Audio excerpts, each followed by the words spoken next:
At AeroLEDs, we believe that innovation is equal parts inspiration and perspiration. Since our inception in 2006, we embarked on a mission to redefine the expectations of aerospace lighting.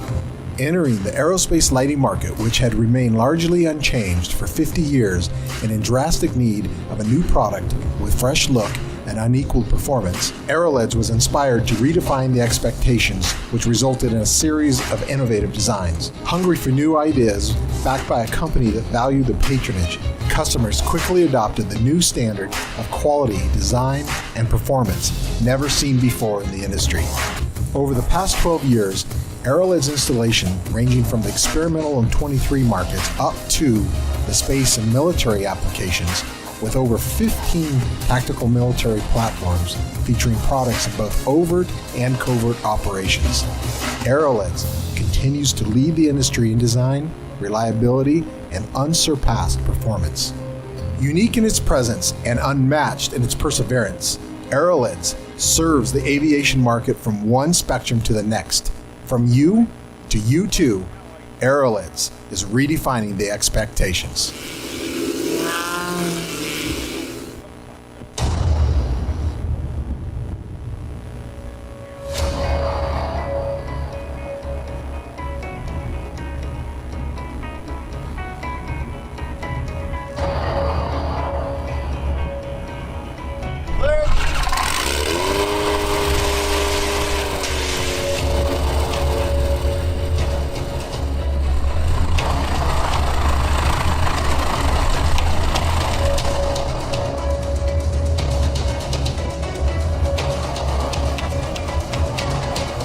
Have a good time, it's a win. I'm not expecting anything, so I won't be disappointed.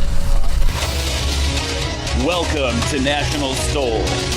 We've been traveling all over the country this year, and today we're kicking off practice in Washington State. The first time the circuit has come up in the Pacific Northwest. This is our fourth stop on the 2024 circuit, and we've been touring America with our elite cadre of Bush pilots. If you're new to National STOL, all it's about is taking off and landing short.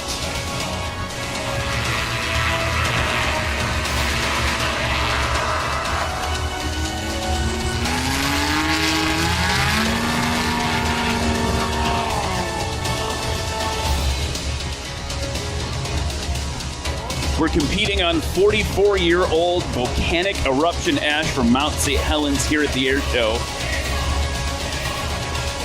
It's going to be a dusty and windy weekend here at National STOL, Moses Lake 2024.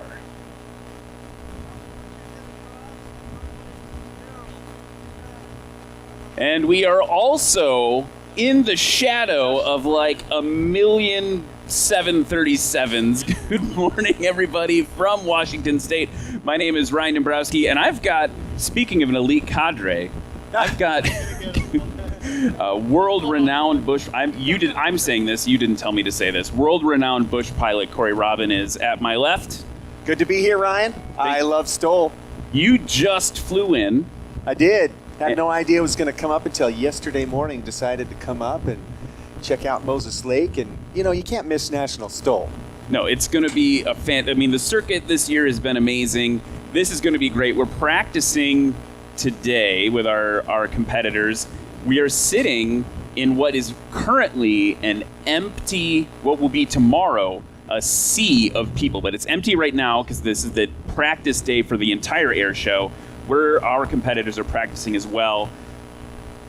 Later today, the skies are going to erupt. I'm trying to think of very epic words. They're going to erupt with the noise of A-10s and other war jets and big, crazy aerobatic planes. So we're kind of the opener for the air show this weekend, and very exciting to be here and to do that. And I want to go back to you flying in. What are the conditions like in the sky right now?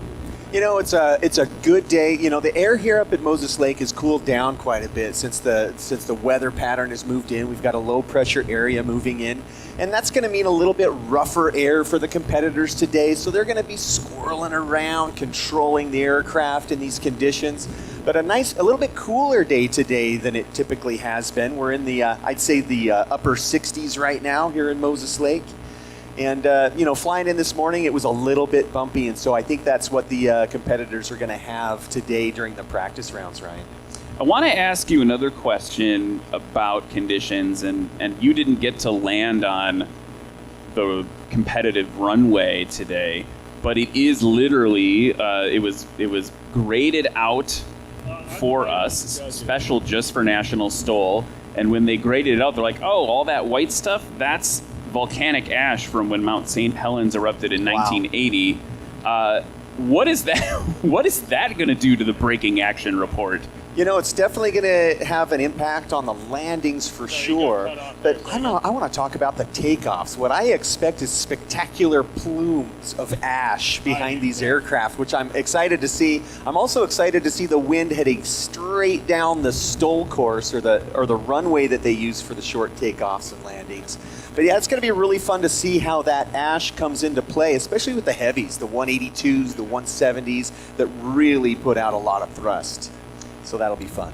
They were out earlier today with a water truck trying to diminish a little bit of that.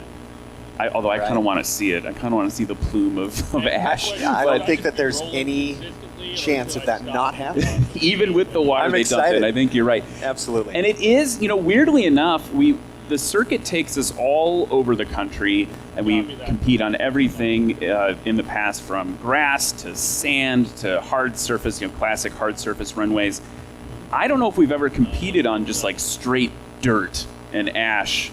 So that, to me, as I was walking the course this year, it just felt really exciting. I was like, oh, this is like, we're getting closer and closer to like what a bush pilot, backcountry pilot would experience like out.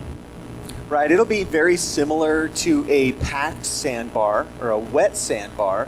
You know, I'm trying to think of the National STOL tracks that we've used in the past, and I think the one that might come the closest might be down in Arizona, flying off the sand down there.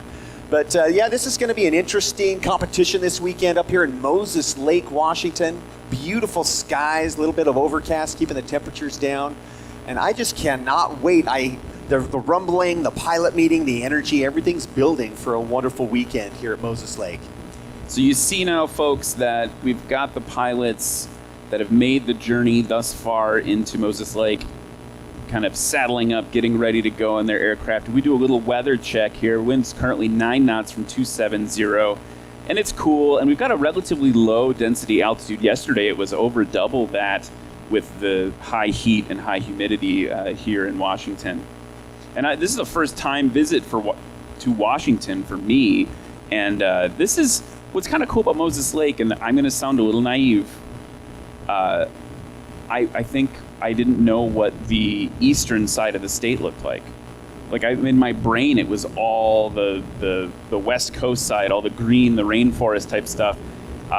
This is really cool to see. It's really cool to see. There's a lot of terrain around here. We're kind of like in between two mountain ranges, right? Right, yeah, absolutely. It is gorgeous. I flew over from northern Idaho this morning and flying across those Cascade Mountains. It's actually, the topology here is amazing. You can see all the rivers snaking through and how crazy everything is as far as the land up here. It is absolutely gorgeous. And, you know, coming from Utah, I'm actually fairly close to here. I'm up here quite rarely as well, and not everywhere in Washington is Seattle.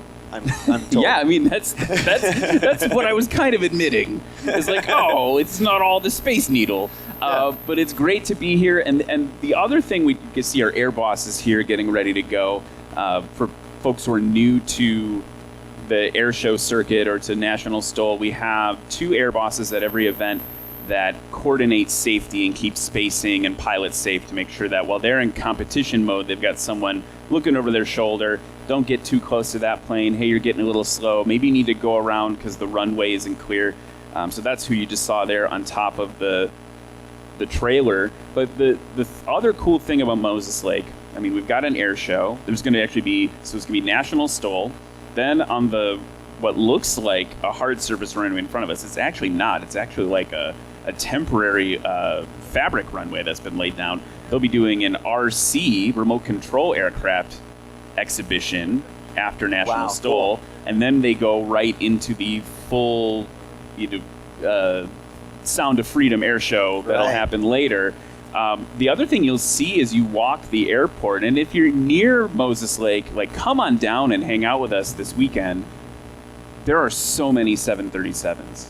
There are so many 737s. Like a lot of them. I don't know how many hundreds and hundreds of millions, maybe billions of dollars of aircraft are on this airport. Oh yeah, definitely millions for sure. And my understanding is Boeing uses Moses Lake as a testing, like a flight testing facility. Yeah. But I believe that a lot of the aircraft near where we're sitting right now are actually in basically like a paint shop. Like they're all getting repainted and refit to be sold to various commercial airline customers. So that's kind of cool. Every once in a while, we've been sitting here yesterday, we're setting up, and you'd see a totally unpainted Boeing 737 climb at an incredible rate, because obviously there's no one on They're empty. They're empty. The power to weight ratio Very is rare great. to see. So just a really cool av geek thing to see here in Moses Lake. It's worth the trip. Yeah, if you love airplanes, come on out to Moses Lake, or really any National STOL event. We have a full schedule this year, this being our 4th stop on the circuit. Should we get into the pilots and talk about who's going to be flying today? Yeah, absolutely. Let's go through. And during practice, sometimes the order gets a little shuffled as people are getting their wrenching on their planes, getting things all ready to go, taking weight out. You've and that's really expected. That's part of why we have the practice. It's almost like a, the airplanes and the pilots are getting everything worked out, but the crew, we are getting everything worked out, because this is an air show. At this event, we have more of a schedule to adhere to than a lot of the events that are just National STOL. There's a lot of moving pieces at this one that's going to be very fun. I'm actually really excited about the RCers. You mentioned this RC runway out here. Those guys don't have to worry about G-forces and things like that for occupants inside those RC aircraft. And so they really put the energy on and put them through the paces. So that'll be a lot of fun to watch this weekend. And last summer, you and I had the honor of announcing the STOL demo at AirVenture, or Oshkosh, EAA's Oshkosh, the largest air show in the world. What a thrill that was, and an honor to share the mic with you there. And right after we finished up STOL, the RC aircraft came out and did like a twilight show, and it was insane. Yeah, it is one of my favorite things to watch. I'm used to performing at Oshkosh, and so for me, it was almost cathartic to get out of the airplane. Okay, performance, pressure and the edge that you have to maintain, you can kind of let that go. And it was always nice to see at Oshkosh, they have these RC airplanes and they're lit up with lights and there's smoke and it's just so much fun. And for me, it's a source of catharsis. It's like one of those letdown moments where, okay, now I can take that breath. Yeah. I'm no longer in performer mode. And so for me, it brings back those feelings of relaxation, but it's also so much energy, and it's so cool to watch. I'm really excited about the RC guys. We don't have to talk about RC guys. Ways you can get into airplanes is RC. And I think a lot of us who are passionate about flying started with RC flying, breaking airplane after airplane at the school field or whatever. Absolutely. And I was one of those kids when I was in my teens doing the RCs. This was way back in the day when it was all gas powered. It's a lot easier these days with all the electrics and things. Right. But man, boy, back in the day it was so much fun. That's something I might want to get into again. I think that would be kind of fun. Maybe hop out a Ghost, pull out the RC airplane on the sandbar and tear up the sandbars with an RC.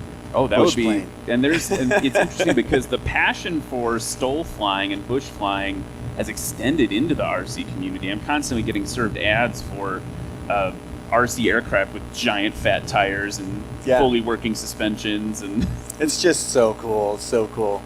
It's a lot of fun. So let's talk about, I in the pilots meeting, I saw the Hewitt family. They're going to be flying. I'm excited to see that.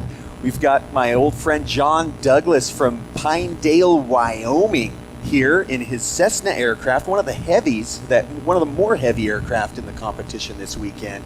That'll be a lot of fun to see. I'm excited to see the volcanic ash erupt from behind his prop wash as he takes off. Who else have we got? Well, we have a couple legends of bush flying and a legend of the Air Force here, also an Airshow person.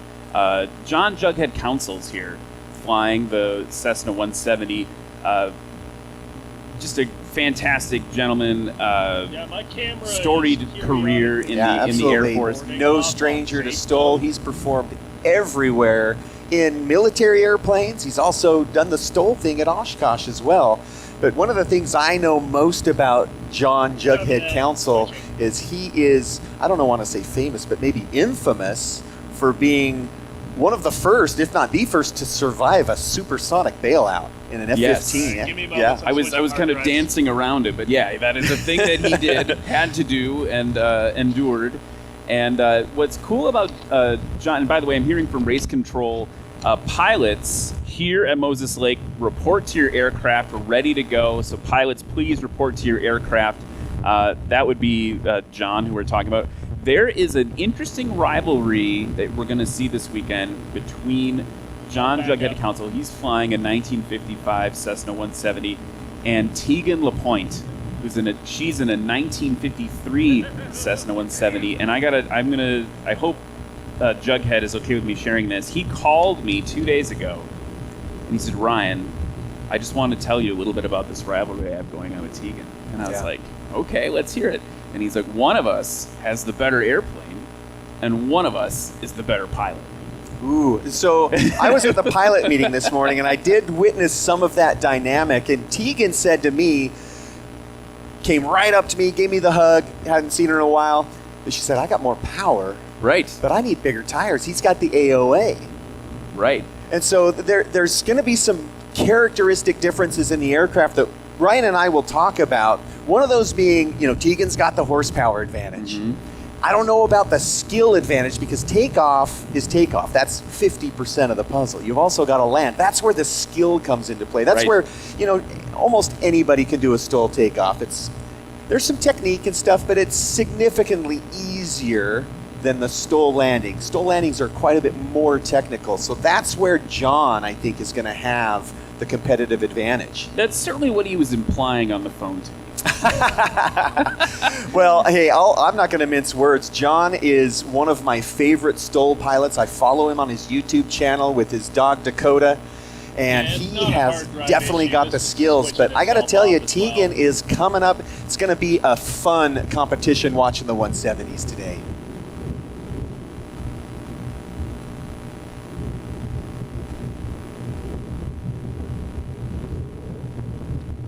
So just heard from race control that the green flag is up, so we are cleared for practice, and all the competitors will be reporting to their aircraft as soon as possible. You can see them there lined up in the kind of race paddock area next to that National STOL tent. And we've got a really cool lineup today. So we talked, Corey, about the 170s.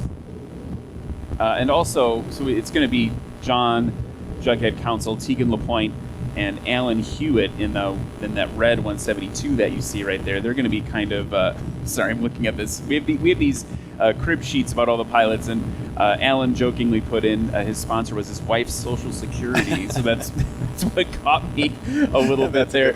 So that's so the much backcountry fun. class, though. You've got the 170s and the 172 competing. Up in the touring class, and that's one that you said you were excited for, we've got two 182s duking it out. One from Pinedale, which we're actually going to be at in August. That's John Douglas. And then Paxton Prentice, also in a 182. And I'm wondering if, for you, I've not flown a 182 STOL-wise. Anything to look out for with we call them the heavies, the touring class? Well, I got to tell you, the 182 does have a nose wheel. So that is going to be one of the biggest differences between that and some of the other aircraft. It's a little bit heavy. It's probably one of the most iconic and recognizable aircraft in the world. The Cessna 182, the 172s, the Cessnas. Now Paxton calls his little guac. You'll see why.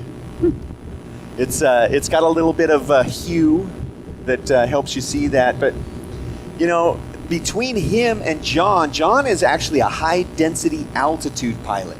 And so I think that he is going to be used to the STOL operations, used to flying it on the edge. I haven't seen Paxton fly, but we'll have a great time.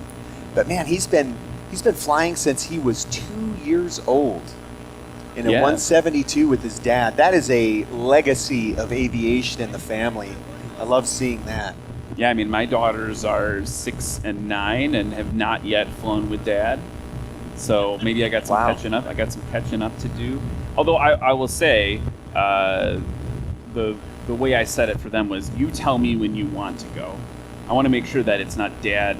I should have done it when they were 2 and they wouldn't care. Now they're like old enough to care. Like, hey, let's go flying together when you're ready and you want to do it. And they see the oldest one. Her name's Elaine. She was saying, "Hey, Dad, can we go flying this summer? Because it's summer vacation now." I didn't give my kids a choice. Infants. See, they that's all what I went should flying. have done. I should have just gotten them the air underneath them right away. But so yeah, Paxton, 2 years old. What a great thing. He wanted to give a special shout out to aviationhub.store. And Blue Sky Aviation, because those are 2 of his sponsors, because he was saying, I don't know if I can make it to the event. I need a little help on, gas is very expensive and stuff. And those 2 sponsors, I was talking to them last night, they stepped up and said, we got you covered. Let's get you to Moses Lake. So that's the touring class. We talked about backcountry with the 170s. Kind of exciting to see. We have a bunch of rookies here. This is my favorite class, Ryan. This is where the beginners come out and they are in school, they're in learning mode. And one of the things I love about National STOL is the rookie class, because this is the proving ground to do it in a safe environment before you take it out into the wild, into the backcountry. And that's really the skills that we're honing here. We're honing being able to control the aircraft, to land it exactly where we want, to operate in diverse conditions, but also the most important thing is safety. And that also is one of the reasons for the rookie class. It's one of my favorite classes to see. You're going to see a wide variety of aircraft, because they group all the beginners. Doesn't matter what you bring, you're going to fly in the rookie class. So we're going to see everything from a Cessna to the lightweight Rans. And so you're going to see some very wide variety of performance characteristics. But the most beautiful thing about the rookie class is that it's a learning environment. It's for people that are new. You want to get your teeth cut on it in a safe way. Come on out to National STOL. Don't be afraid. We got your back.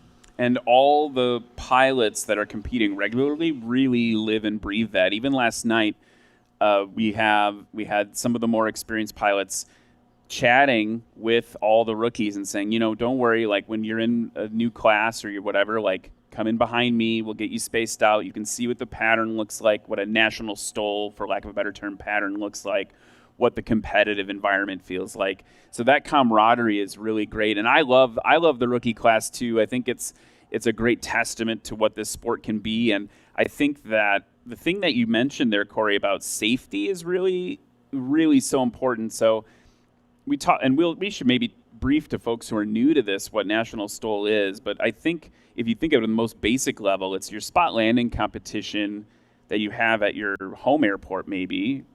If you're learning to fly, you might participate in that. Is that turned up to 11, right? In terms of format, and all that is the skills that we're seeing the pilots apply here are the skills that you learn if you decide to become a pilot. You're going to learn all these skills, and they're just super, super fine-tuned for a specific type of flying.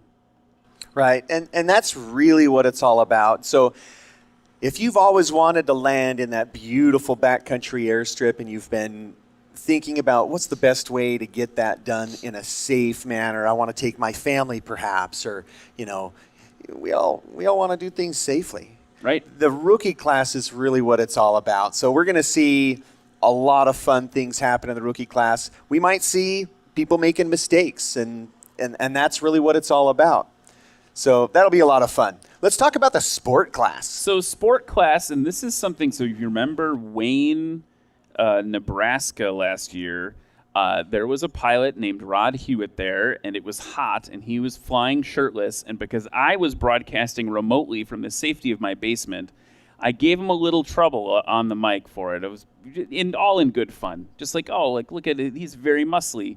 I don't even remember what I said. Guess who did remember what I said? Rod did. Yeah, and last night he pulled me aside and he's like, "Hey, do we have a problem?" And he was joking, but we became fast friends last night, and we talked about it. You're going to see him fly in the Rands S7 today. He is such a competitive pilot, and it's also the other kind of fun thing that we should point out is the plane that he'll be flying, that Rands S7, will be also flown in the rookie class by his father. That is what happened last year. It was his father, the Rod and Steve Hewitt. So that'll be a lot of fun to see that happen. You know, it might not get hot enough today for him to take his shirt off, but boy, if he does, let's get a camera out there. I mean, he puts in the work. And the other thing that you might, if you tuned into Arklahoma STOL just a couple weeks ago, we have another competitor, John McCardle, who also fancies himself a shirtless wonder. Yeah. And so I would like to do a little bit of a grudge match between the two of them. Maybe we can get them in the same place. And maybe we could also do a national STOL calendar. You know, the National STOL calendar is probably the best thing that you could possibly do. People will buy that. Tina's laughing and saying, yes, please. Yeah, well, as long as I'm not in it. All right, and then last but not least, we have the adventure class. You'll see that later. We're going to see a Rands S21, and hopefully this weekend, Jafe Daly's coming in with this brand new Badlands Traveler. That's one to watch in the circuit. They're totally shaking up the results with these new high-performing Badlands Travelers.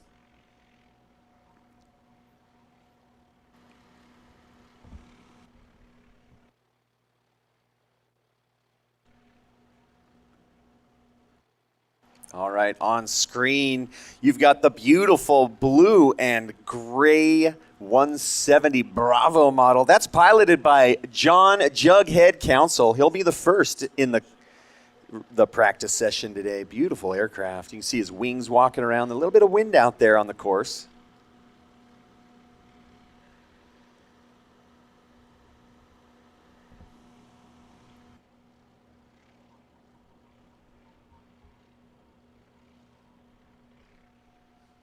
So that's John Jughead Council from, and I'm not going to pronounce it right, Snohomish, Washington. Very close to his beautiful sandbars that he's frequented to land on his YouTube channel. Lots of fun with his dog, Dakota. I think he's got Dakota probably harnessed somewhere in the pits for this one because he doesn't need that extra weight in there for the performance of the competition. It's not that big of a dog.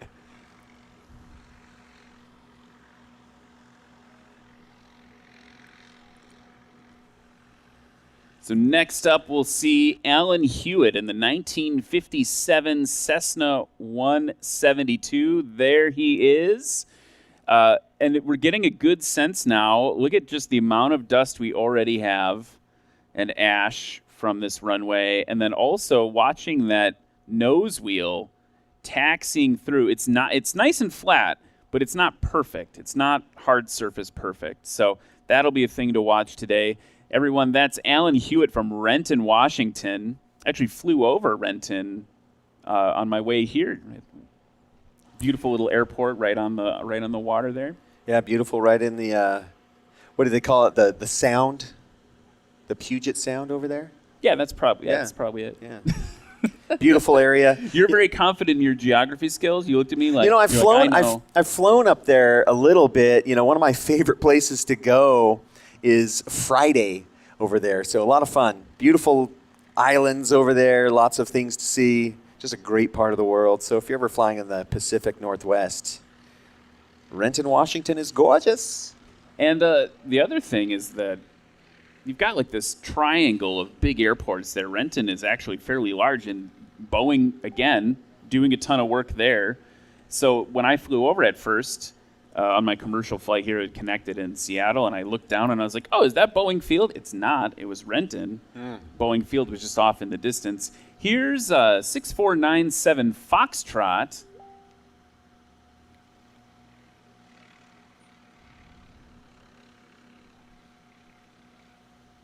This will be Paxton in his Cessna 182. You can see why he calls it Lil Guac. Looks like a shade of guacamole. Kind of makes me hungry for some Mexican food. Is there street tacos in one of the taco trucks today? I think probably tomorrow. Oh, yeah. yeah. Some street tacos. Okay. So that's interesting. We just got word from race control that there's actually 2 occupants in Paxton's aircraft. He's got a CFI with him today. Showing him the ropes or showing the CFI the ropes. Which one is going to get the lesson? And look at all that dust. That is belched from the center of the earth via Mount St. Helens. I love that belch. It literally did. It did. This was that was 2 years, but I don't want to age myself. 2 years before I was born. Oh wow! With the Mount St. Helens eruption, obviously a very catastrophic event. Right. But whoa. Okay, last but certainly not least in this practice session, we've got John Douglas in the 1964 Cessna 182 from Pinedale, Wyoming, where we're going to be mid-August, and he and his wife put on that show in Pinedale, and I'm excited. I believe I'm going to be making that one for the first time, and I've heard it is one of the most beautiful locations National Ryan, School visits. You are in for a treat. Pinedale, Wyoming is absolutely spectacular. Everything about that event is fantastic. First, you started out, it's a National STOL event. So much fun, but you've got high density altitudes, so the level of complexity, the skill level increases, but the hosts there do a fantastic job. There's so many activities to bring the whole family. So consider bringing your wife out, because they actually go out and have like a ladies' night where they go do an arts and crafts and all kinds of things up at the resort on the top of the mountain. It's absolutely gorgeous.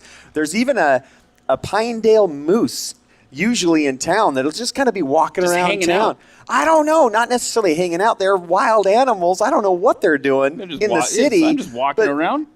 You could be walking around Pinedale, Wyoming any given day and see a moose. It's crazy. You gotta go. Absolutely gorgeous. Nothing else. Go for the moose. So here is John Douglas now, what we would say in Wisconsin, whipping a UE, a 180, doing a 180 on the runway. Getting ready for the first takeoff of practice here at Moses Lake 2024, part of the National STOL Circuit. Let's see, kind of a little bit of pressure to be the first one out there. First one putting wheels down and or up. Yeah, perfect placement there. We got a yellow line this time. Very fun to see. Here we go, ladies and gentlemen. National STOL, the first competitor, John Douglas, that beautiful 182. Let's look for the plume. And it's safe to say, I don't know if that water that was laid down this morning did anything. Or maybe it would have been even worse. But no stranger. I mean, if you're flying in the backcountry, you're no stranger to little dust. Look at that. Oh, wow. That is good. It's almost like he turned on the smoke system. Ladies and gentlemen, John Douglas on the takeoff roll. Oh, yeah. That is a lot. I bet our camera operators, one, I hope they've got some dust protection out there. But two, I bet they're loving. Like, imagine they're all shooting slow-mo. Thank goodness they're all using rugged radios, because I think that's about the only thing that's going to be able to stand up to this kind of punishment. That was well done. That was a well done. Thank you. That was well done. I'm all about the partners. I love them. Thank you, by the way, Rugged Radios, for your support and sending us such great communications equipment. One of our sponsors here at National STOL. Lil Guac on the takeoff roll. So let's see how these two aircraft can compare like to like. John Douglas just took off his first takeoff score of 290 feet. Paxton Prentice off into the sky now. Now you're talking 290 feet in a Cessna 182. Now that is special, Ryan. I don't know that people really quite understand what just happened. That's only 290 feet. No, it's funny. We get used to it, right? We get used to it because we call these shows and we see this weekend after weekend. I don't fly 182, I fly 172 like this. Beautiful. I will not be able to take off this short. Here goes Alan Hewitt now. Oh, he's already got the nose wheel up. He's really in the air already. Wow, what a short takeoff from Alan Hewitt, ladies and gentlemen. Holy cow, pushing the boundaries and using that headwind to his advantage. That was spectacular. You saw him come off a little early, I think, on the right side, got it into ground effect, and then did exactly what he needed to do, which is push the nose down to get some flying speed before he could climb out. Here's Jughead now.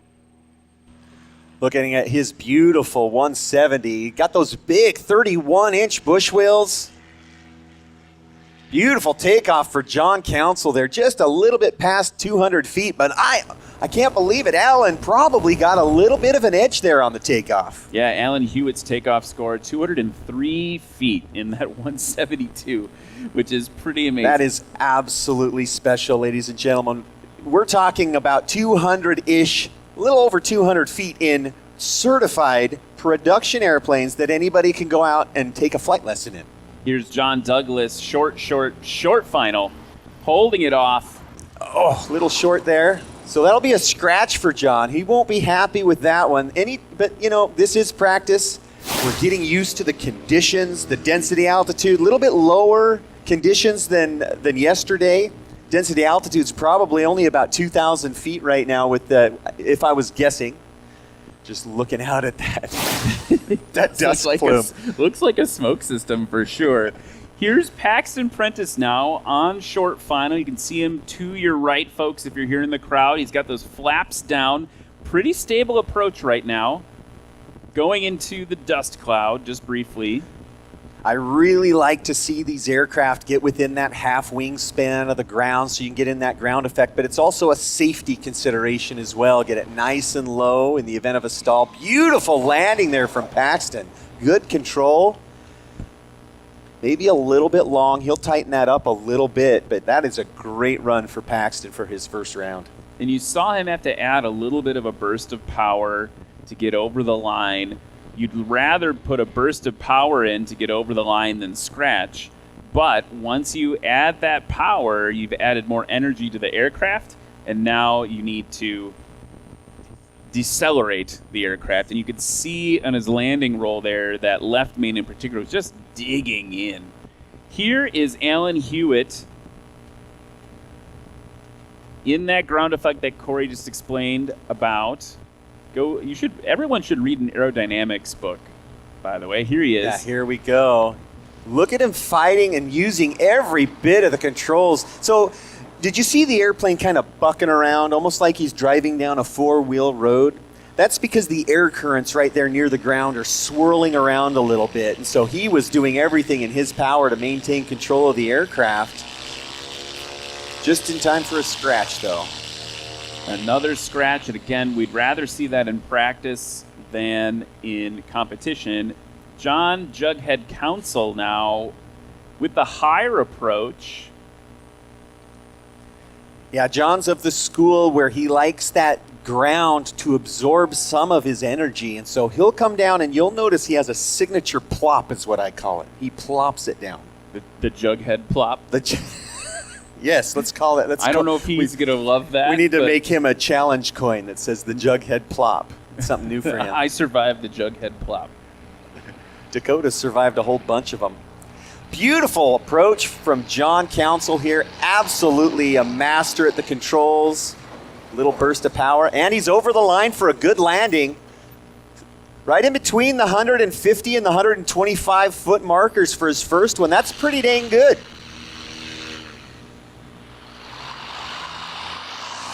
And what I think is interesting is that we have separated in practice. And Tegan, she might be getting her aircraft ready still. She came in a little bit later last night. I kind of wanted to see them in practice head-to-head so I could understand that rivalry a bit more. We're going to have to use our imaginations as we see it just on the score sheet kind of comparatively, but really excited to see Tegan come out later because that's really kind of the grudge match to watch this weekend, Tegan versus Jughead. I really think it's going to come down between maybe Tegan on the takeoffs and John on the landings on the 170s. I'm just going to call it right now. That's really what it's going to come down to, I think, if I'm guessing. Well, and these two are such great competitors. They're such great, the camaraderie between them is very strong. And what they wanted to propose to race control was if they were to tie, which frankly, that's pretty bold to assume that you're going to tie, because it's hard to get those scores. But they are so confident that they are so tightly matched that if they were to tie, they would do a fly-off, but swap planes. Ooh, that would be They're interesting. both flying the same type. They've both flown each other's planes before. So Yeah. the idea would be Jughead would go into Tegan's plane, she would go into Jughead's plane, and they'd settle the tie that way. I don't know if we'll get to see that this weekend, but I want to give them extra points for creativity. I think that would be a really fun thing to see. That, I've heard a lot of different concepts for STOL pitched, and that is kind of one that I've heard is everybody flies the same aircraft. Really, that's going to be hard to do because of budget. Like, how do you buy a whole bunch of airplanes for people to fly and travel around the circuit? But here we go. Look at that. Volcanic ash. Wow, that was really short. I'm going to guess about 178 feet or something like that. Maybe 180, maybe 190 feet. It looks like they're marking it somewhere between the 200 and the 175 foot marker. But that is fantastic for a Cessna 182. Previous takeoff for John Douglas, 290 feet. Yeah, so he's now sub 200 on the takeoff. He'll be pleased with that. Paxton Prentice on the line now with a score on the board for practice with 567. And I'll go through some of the other scores that we have here. We've got a combined score of 331 for Alan Hewitt and 336 for John Council. There's Paxton now.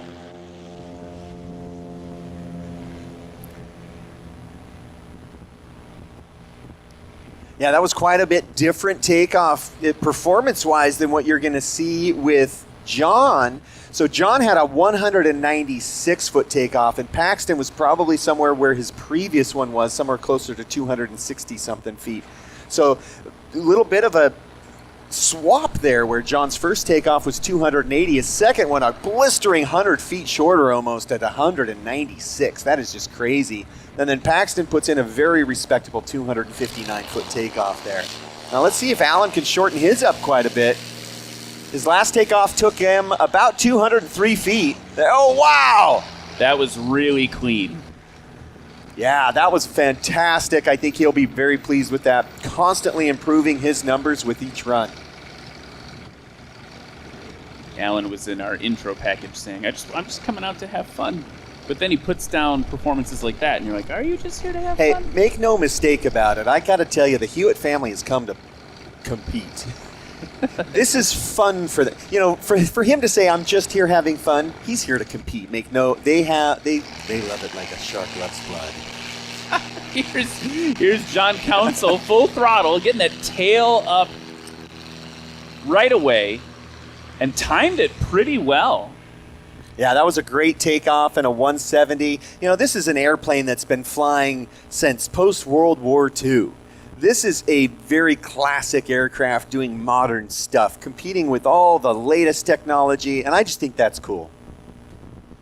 And the 170, particularly the 170 Bravo model, is, you said like a shark with blood. The 170 is, they call themselves the 170 Mafia.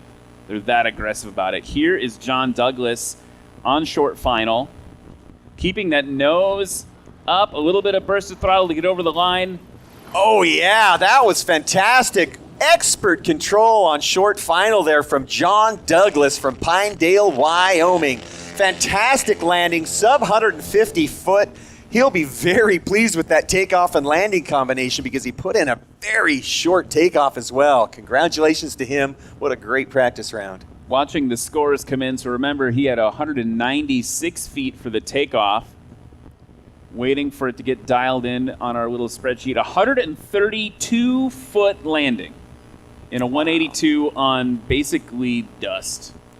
That is crazy short. 328-foot combined takeoff and landing. You can get that little 182 off of any sandbar, as long as it's shorter than 328 feet. Big balloon up into the sky there for Paxton Prentice. Again, you saw like coming in a little short, added that power, pulled back on the yoke, and then ballooning up, giving up a lot of footage from the line.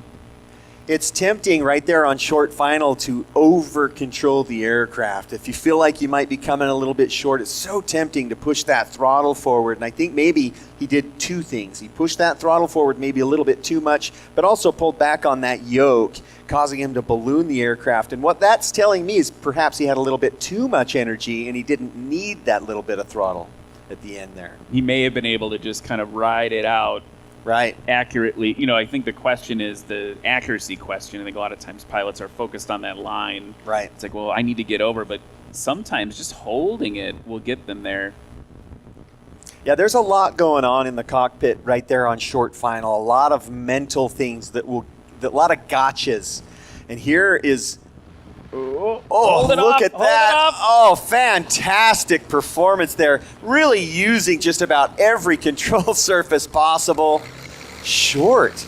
We're looking at sub 100 there for Sub Alan. 100, but I did see a blue flag come up, which would indicate a scratch. So it must have been just before. Oh. It must have been pretty close. I don't know if we can go to a replay during practice or not to see how close that was. We've got Jughead on short final there. Look at that beautiful Moses Lake Airshow sky behind him. You got the dust from Alan's run kind of kicking around on the surface there. Beautiful aircraft John has. All right, he's settled down into the pocket, we call it, right there in ground effect. Beautiful. Really close to the line. Good landing and sub 125 for sure for John Council. His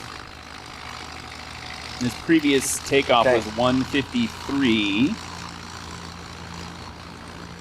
So there is Alan's landing. Oh, a little bit. There we go. So yeah, just shy of the line there. Actually quite a bit, maybe 5 or 6 feet there. That is the beauty of the instant replay. And look at how that nose wheel was down before the line, but then all the mayhem is happening on the ground with the tires on the dirt and everything. I don't know. I think it's pretty cool. I'm kind of excited about it. Well, they get ready for another run. One thing we haven't done yet, Corey, is we haven't talked about like what this is. I'm realizing for people maybe who are new to National STOL, we should talk a little bit about how the competition works. And so you have a great analogy. I'm wondering if you could tee it up for us again. You talked a lot about flying in the backcountry, maybe on a sandbar as a metaphor for what we're doing today. So let's imagine the runway that they're taking off and landing on is actually a sandbar that begins at that start line right there and just goes out from there. If you land short, you're in the drink. If you go long, you're in the drink. And that's what this is all about. You're trying to land these aircraft safely in these backcountry locations. And I like the sandbar analogy because it's easy to visualize this island surrounded by water, and if you take off and land shorter than you need to, you're in the drink. And another way to think of it, I think your metaphor is better. Your analogy, oh my God, my wife has a PhD in literacy, and I'm probably getting these two concepts flipped around. She's gonna be so mad at me. But the other way I think of it is like aircraft carrier, right? Like if you're more here for the A-10s. They don't land on a carrier, but if you're here for like Navy flying and we have any Navy planes here this weekend, that's what they're doing, right? They're basically doing STOL, but with a little help, with an arrestor cable and a catapult. But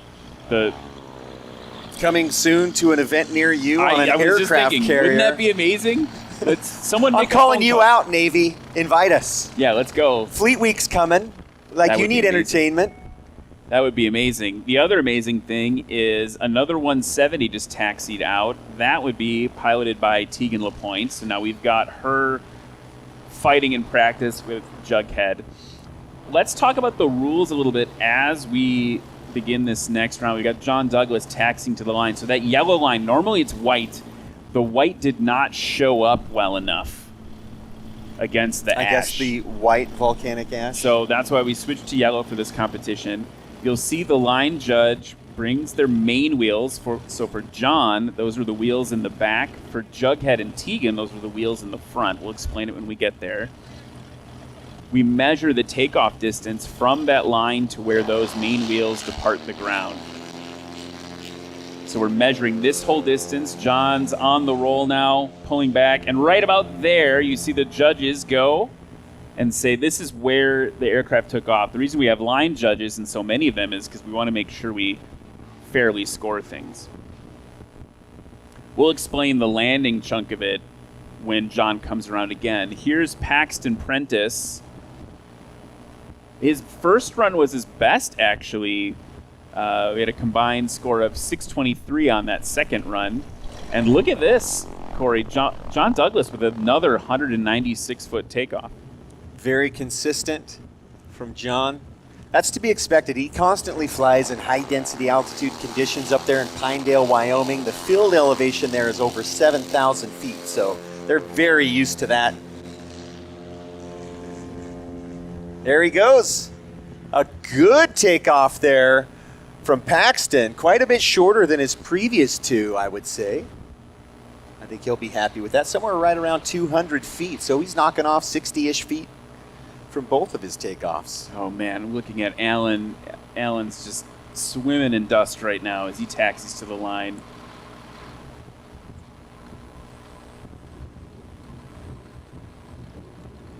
Getting taxied up there, stopped right on the line, and it looks like we've got a little bit of what, well, I'll explain in a second. Here he is on the roll, kicking up that dust everywhere, tail down, touching the dirt just a little bit, leaping into the air, and now he's got to keep it off, right? The airplane may want to settle. You need to balance the energy and get that nose down a little bit more to keep it off, which he did successfully. Look at...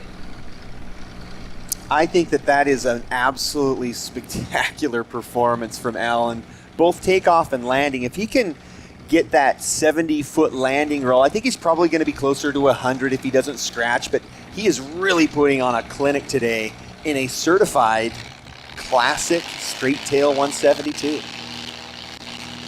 John Jughead Council on the roll. Best takeoff so far, 153 feet. Tegan's behind him, so he's going to give it a little extra juice into the air. Now, this is what we wanted to see. We wanted to see Tegan and John back to back, and here it goes. This is going to be fun to see. Now, John put out a very, very short takeoff at 135 feet. Now, here's Tegan, a little more horsepower, but smaller tires, so that's AOA. Wow! Okay, taking a big bite, settling down a little bit, but she got it under control. Took a big bite of angle of attack. Interesting takeoff technique from Tegan. That needs to be cleaned up just a little bit. Maybe a little bit of nerves. So I can imagine you got to get in the cockpit and start shaking it off. That's something when I was doing the competitions I struggled with the nerve side of it, that performance anxiety. But 143 feet for Tegan on that takeoff versus John's 135 foot. And here's John Douglas bringing in that 182 for landing. Oh, little scratch. Still going to get on the binders there and slow it down. Looks like he's actually going to roll all the way out. He knew. He saw the blue flag maybe over his shoulder and knew. So let's talk about what just happened there. So we've got the line, right? That's the edge of the water in the sandbar, basically. And we need to land after that line. You cannot land new for this season. You can't touch the line at all. You have to land just beyond it. That was something that the Pilot Rules Committee asked for to make it easier to judge. And then we just measured the distance from that line to where you stop. It's that simple. From there, you just want the lowest score.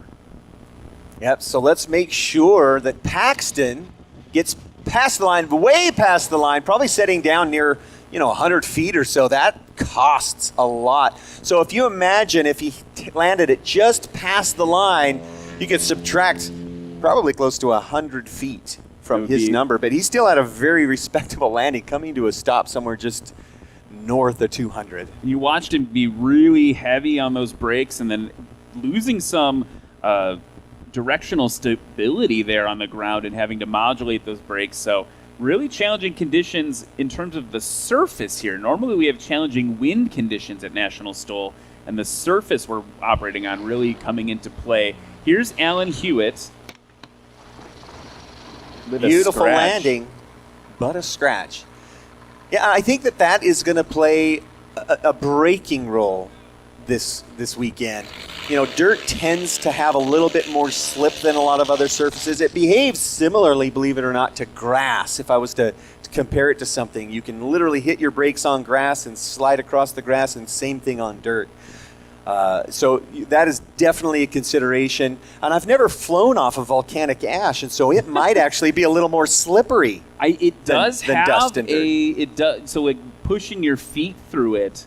It does have that like silty quality that that it does less friction than dirt. So that may be why we're seeing quite a bit more sliding in the braking. And these big tires, soft, you know, John, I like to talk to him about all sorts of things, and he runs at about 3.5 or 4 PSI is all in those bush wheels. That gives him a lot of braking, a lot of surface area. That was, by the way, wow, such a delicate landing by John Council there. Barely any flex to the main gear. He just had that dialed in exactly right. I was looking for the plop. I didn't see it. No. He's not dropping it in. Didn't plop it like it's hot. Tegan coming in. That dust definitely not making a good impression. Tegan making the smart decision to go around. Now, tell me about the go around, Ryan. This is an important part of National STOL. Well, it's an important part about in aviation, right? There's even a song. You can always go around that, I don't know, someone wrote a long time ago. But the idea being, for if you're new to aviation, a go around is what you just saw Tegan do, right? Where you abort the landing attempt, you apply full throttle and go back into the pattern. You can see Tegan's already about to turn onto her base leg. So for us at National STOL and in general aviation or even commercial aviation, it's all about safety, right? So we want to make sure that you're making a safe decision. If you don't have maybe jughead wasn't clear of the runway, maybe the dust was too thick to make a safe landing, apply that throttle, go around again. The rules are that you can always do that for safety, but there is an opportunity to game the system, right? You can sometimes know when someone's like, I don't know if I'm going to make it, and they go around because they feel like they can get away with it being unstable, and the judges do watch for that behavior. It's kind of a judgment call.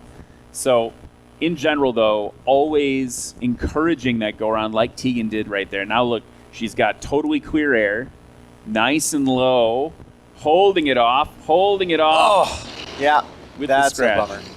Beautiful approach, though, from Tegan. I imagine a little, like, I'm just sensing all the way from over here the nerves. And that's the only explanation I could give for it. But, you know, the go-around, if it's for safety, there's no performance penalty as far as the competition goes. Correct. So that right there, if this was competition day, would be perfectly okay. Yep, we encourage that. We want the pilots to be safe. And, she may not even have had a choice. The air bosses may have said, Tegan, go around. Something's too tight. While we're getting ready for the next practice session, I want to talk about a couple of our sponsors. First, we need to talk about Ladd Gardner Insurance. They've been a partner with National STOL since the beginning. They've got excellent customer service and coverage. They've been covering the events and helping pilots in our circuit get insurance coverage. Their Ladd Gardner Insurance is aviation protected. We also need to talk about our friends at Legend Aircraft. The Legend Cub continues to be the most coveted American manufactured sport aircraft. It's in a modern Legend, and those who have flown would consider the Legend Cub to be one of the most gratifying recreational aircraft in the skies today. These aircraft are based and designed on the spirit of the legendary Piper J3, the PA-18 Super Cub. So they're taking the best from the past with an obtainable wish list of modern enhancements. You see them a lot on the circuit. The MOAC, I always say it real low, the MOAC, the mother of all Cubs. That's who makes that aircraft, Legend Aircraft. So we thank those two sponsors for their support this year. Can't thank them enough. And while we're getting ready to go, I will also say thank you to flighthelmets.com. So that's something that also, we talked about safety with the go-around. That is also something that is new this year, is that pilots need to have a helmet, and you can get one of those at flighthelmet.com. They specialize in the sales and service of flight helmets, flight helmet comms equipment, flight clothing, safety and survival stuff. They do customization in-house, from comms to graphics on the helmets. You can save $50 using code NSTOL50, NSTOL50 at flighthelmet.com. There's John Douglas on the line, giving it the beans. And off, nice. Like that's maybe the only one we don't have parallax for, like 176. I'm going to call that. They look maybe a little shorter. Yeah, I think that they're calling it probably a little bit shorter, but fantastic takeoff performance there in the 182. So here is Paxton Prentice in. He calls it Lil Guac. I kind of want to say like holy guacamole. Holy guacamole. Let's see if he can get himself a holy guacamole takeoff.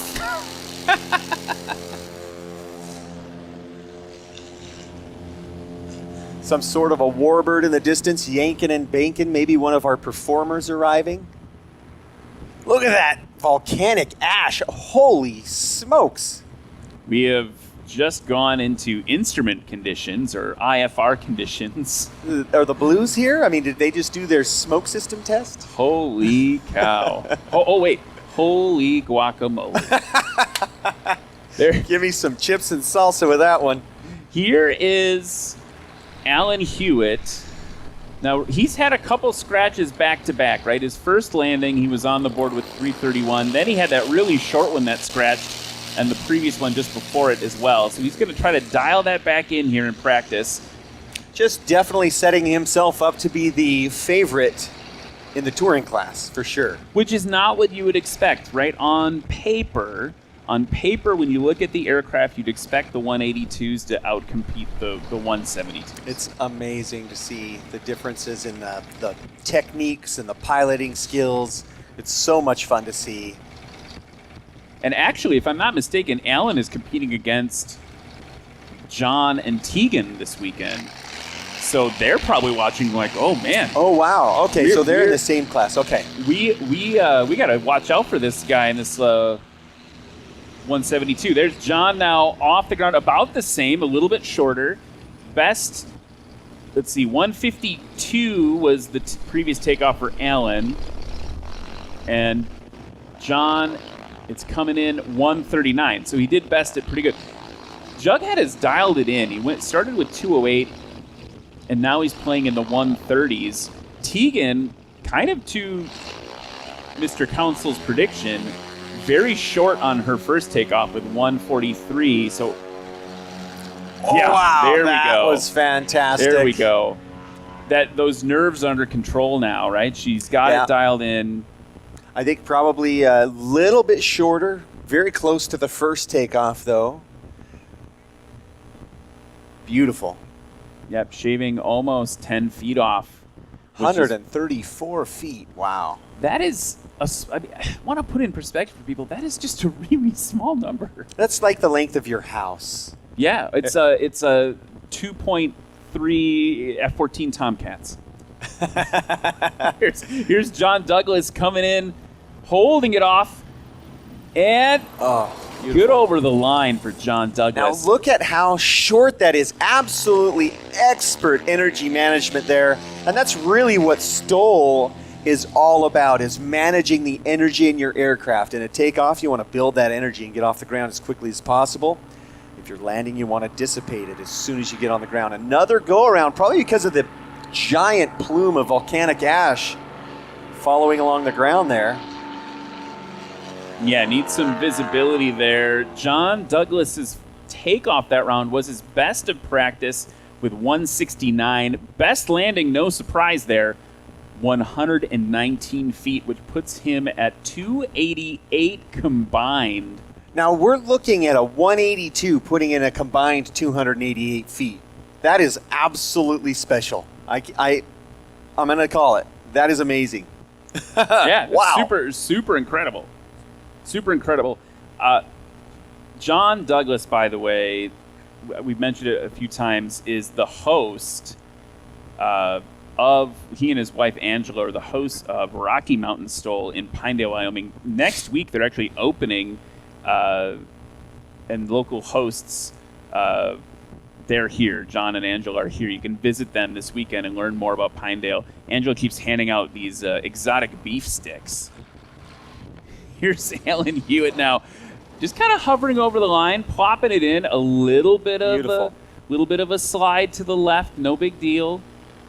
And separately, that is a beautiful, beautiful plane. I think all airplanes should be red. That's one of my votes. You have a you don't have a red airplane. You got like orange and black. I have hues of red with the Hues of orange. Hues. You could call it red yellow. Orange. Rello. Relello. Angela Douglas and those meat sticks. You mentioned that, the exotic meat sticks. I gotta have one. Where is she? She handed me one that was jackalope. Ooh. Yesterday. I want some official jackalope meat. What is it really? I don't know. It's probably venison. It's probably very delicious. John Council, very low, really taking risks. Hold it off. Wow. Good over the line for Jughead. We saw a little bit of as if on cue, a exotic meat stick has been delivered to the booth. What flavor did you get? Holy cow. I got jackalope. You got jackalope. It is venison, pork, antelope, and a rabbit. So it's a conglomeration. This is amazing. You know what? I'm going to lace into this right now. This is go breakfast. for it. We can listen. We do a little ASMR. I love Angela and John. They're so wonderful. Such excellent hosts. What a great event in Pinedale. If you're looking for something to do in August, please consider Rocky Mountain STOL. Such a highlight of my year. I can't wait. Tegan coming in over the line now, holding it off, and just a little short for Tegan. And another go-around for Paxton Prentice. The spacing just a little too tight today. How's the jackalope? This is really good. Yeah? Can I just smell it? It does smell good. It is so good. Hunter's Reserve. Wow, thanks, Angela. That's fantastic. She's bribing you. She wants you to... Done. It's a done deal. I'm on my way to Pinedale. So Paxton's on his way around the circuit again due to that go-around. The spacing just a little too tight still.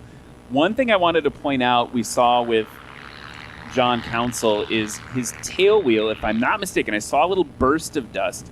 His tail wheel touched the ground just before the line, and in National STOL, that's fine. We're only measuring from the main wheels.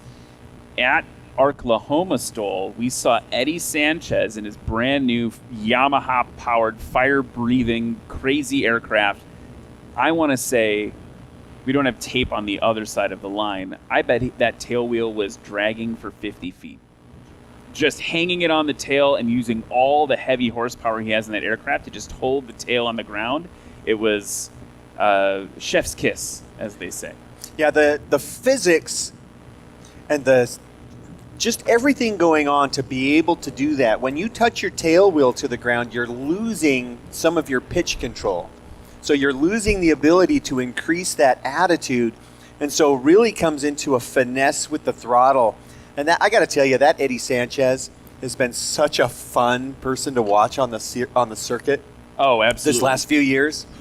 Just a fantastic pilot. He built this new aircraft specifically for STOL-type operations and competing. So it's definitely a beast. Now we've finally got Paxton coming around. He's done a couple of go-arounds.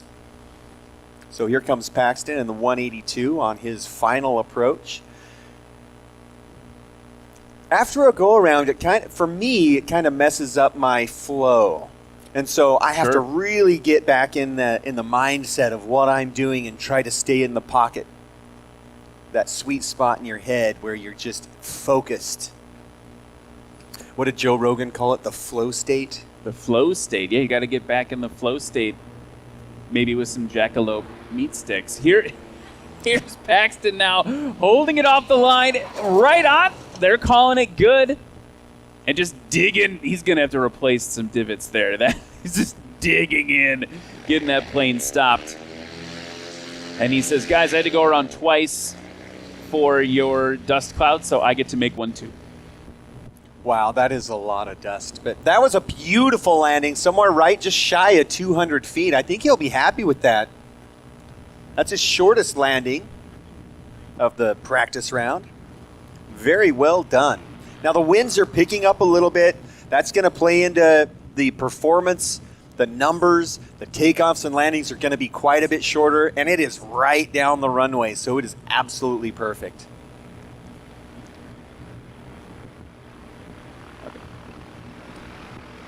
So we are getting ready for another run of practice. I want to talk about another one of our sponsors, Flying Eyes. You and I are both wearing some Flying Eyes right now. There's sunglasses, and I actually wear prescription glasses from Flying Eyes when I fly. They're light, comfortable aviation sunglasses and glasses. They're a returning sponsor to National STOL, and you can actually save 10% on your Flying Eyes glasses if you enter code National STOL. Here's Tegan grabbing one more takeoff, tail up super high, and she's off. Absolutely gorgeous. Honestly, I'm loving the surface. I'm loving the runway. I'm glad that the wind is right down the runway because it's not blowing all that dust right into us. That would be a real drag. But what? I mean, it'd be fine. We've had it before. Yeah. We're no stranger to it. It's fun either way, but I love the visuals sitting here in the announcer booth and just watching these aircraft create these massive plumes of volcanic ash here in Moses Lake, Washington. Absolutely fun. I'm just having a great time. I love that. I'm going to try to remember to use that as many times this weekend. The ash that was belched from the center of the earth. Belched from the earth. The cool thing for the crowd tomorrow in Moses Lake and online is that the ash also really helps the crowd visualize what the aircraft is doing on the ground. That's kind of a unique benefit. You get to see exactly where something touches down because you get that little burst of ash. Yeah, and that's, I think, a big reason why a lot of the Airshow performers actually put smoke systems on their aircraft. It adds to the visual dynamic, but it also allows you to see some of the physics at play and the thrust of the aircraft. You actually are able to see the thrust of the aircraft, kind of like SpaceX, when you can see the exhaust, the thrust of those rockets. It's unique to be able to be out here on this surface because you can see the thrust, all the energy that it's taking to launch these aircraft into the sky. And then on the landing, you see the same dust in the braking. So you can see all that energy being dissipated in much the same way. Really solid performance by Tegan there. She got over the line, got it braked sub 175. That was 162 feet. That's the first time she hasn't scratched yet. So combined score of 319 now if we're comparing to John Jughead Council. Now he had one more run than Tegan did. His best score was 226, and I wonder. Yes, actually, what Jughead predicted is accurate. Tegan is taking at least one run. She took Jughead on the takeoff. She's having generally shorter takeoffs. John Council's cleaning it up on the landing with his best landing, 87 feet, which is also just kind of dumb. That's like it's very small number. It is absolutely fantastic. That is a great number for John. And that just goes to show the thousands and thousands of hours of experience in the cockpit of all different varieties of aircraft. And it's just difficult to compete with experience and knowledge at that level. It's just absolutely good. So this is really what it's all about. It's taking your skills and honing them and refining them until you become just like John. We all should be just like John. Just like John, the Jughead Plop. We are going to take a short break. We're about halfway through practice here at Moses Lake STOL in Moses Lake, Washington. Before we go to commercial, I want to thank the local supporters. It takes a village to bring National STOL to a city, and we have to thank the Moses Lake chapter of the Washington Pilots Association, EAA chapter 355 out of Moses Lake, Automated Ag, Columbia Technology Solutions, Jackson Flight, and Basin Pacific Insurance. So thank you to those local sponsors, those local supporters that help bring this to you. We're going to get the line repainted. We're going to get the aircraft dusted off and be back for another round of practice here at Moses Lake right after this.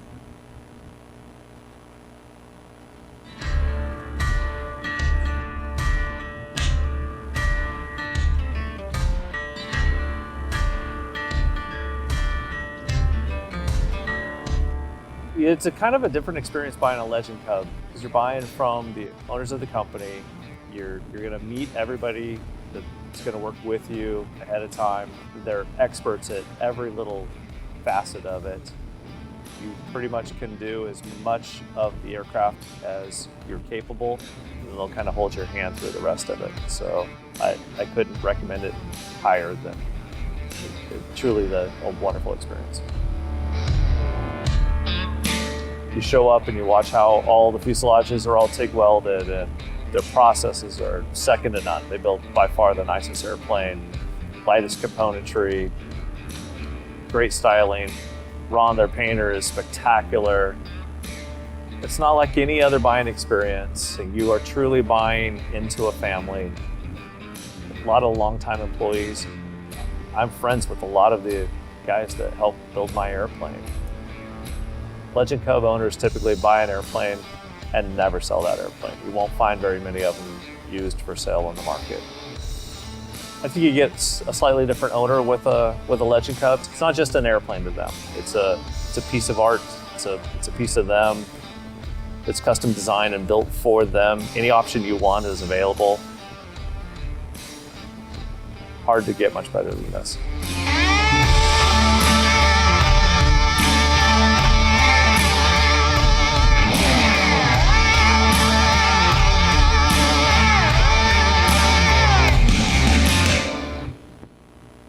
We've had it in all of our airplanes. Ever since we started with the Piper Saratoga in the early 2000s. We did the pulse oximeter and CO detector in there. We've upgraded to there. Now we have a Cessna 340 that I actually was talking to him in Germany last year, and he was like, oh, you got to put the cabin altitude thing in the plane. I said, well, send it to me. So we put it in there, and it actually is really nice. This aircraft flies above 18,000, 10,000 feet. So up to 23,000 feet the other day, the cabin altitude light comes on the manufacturer's panel, and boom, the CO Guardian comes on and says, all right, you're above 10,000, your cabin altitude is above 10,000 feet. So watch out. So it's kind of nice to have that redundancy in the plane. So for a pressurized aircraft, that is so important for me. I get that oxygen mask ready, make sure my oxygen is good.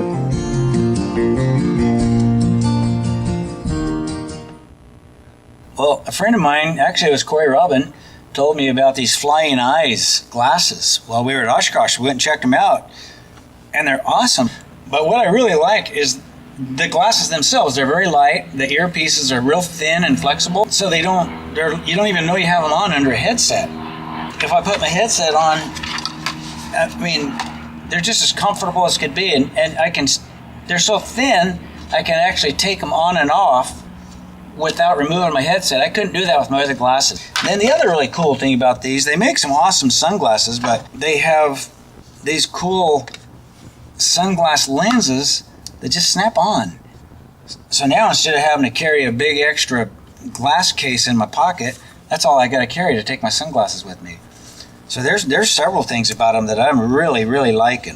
Flying eyes, awesome glasses.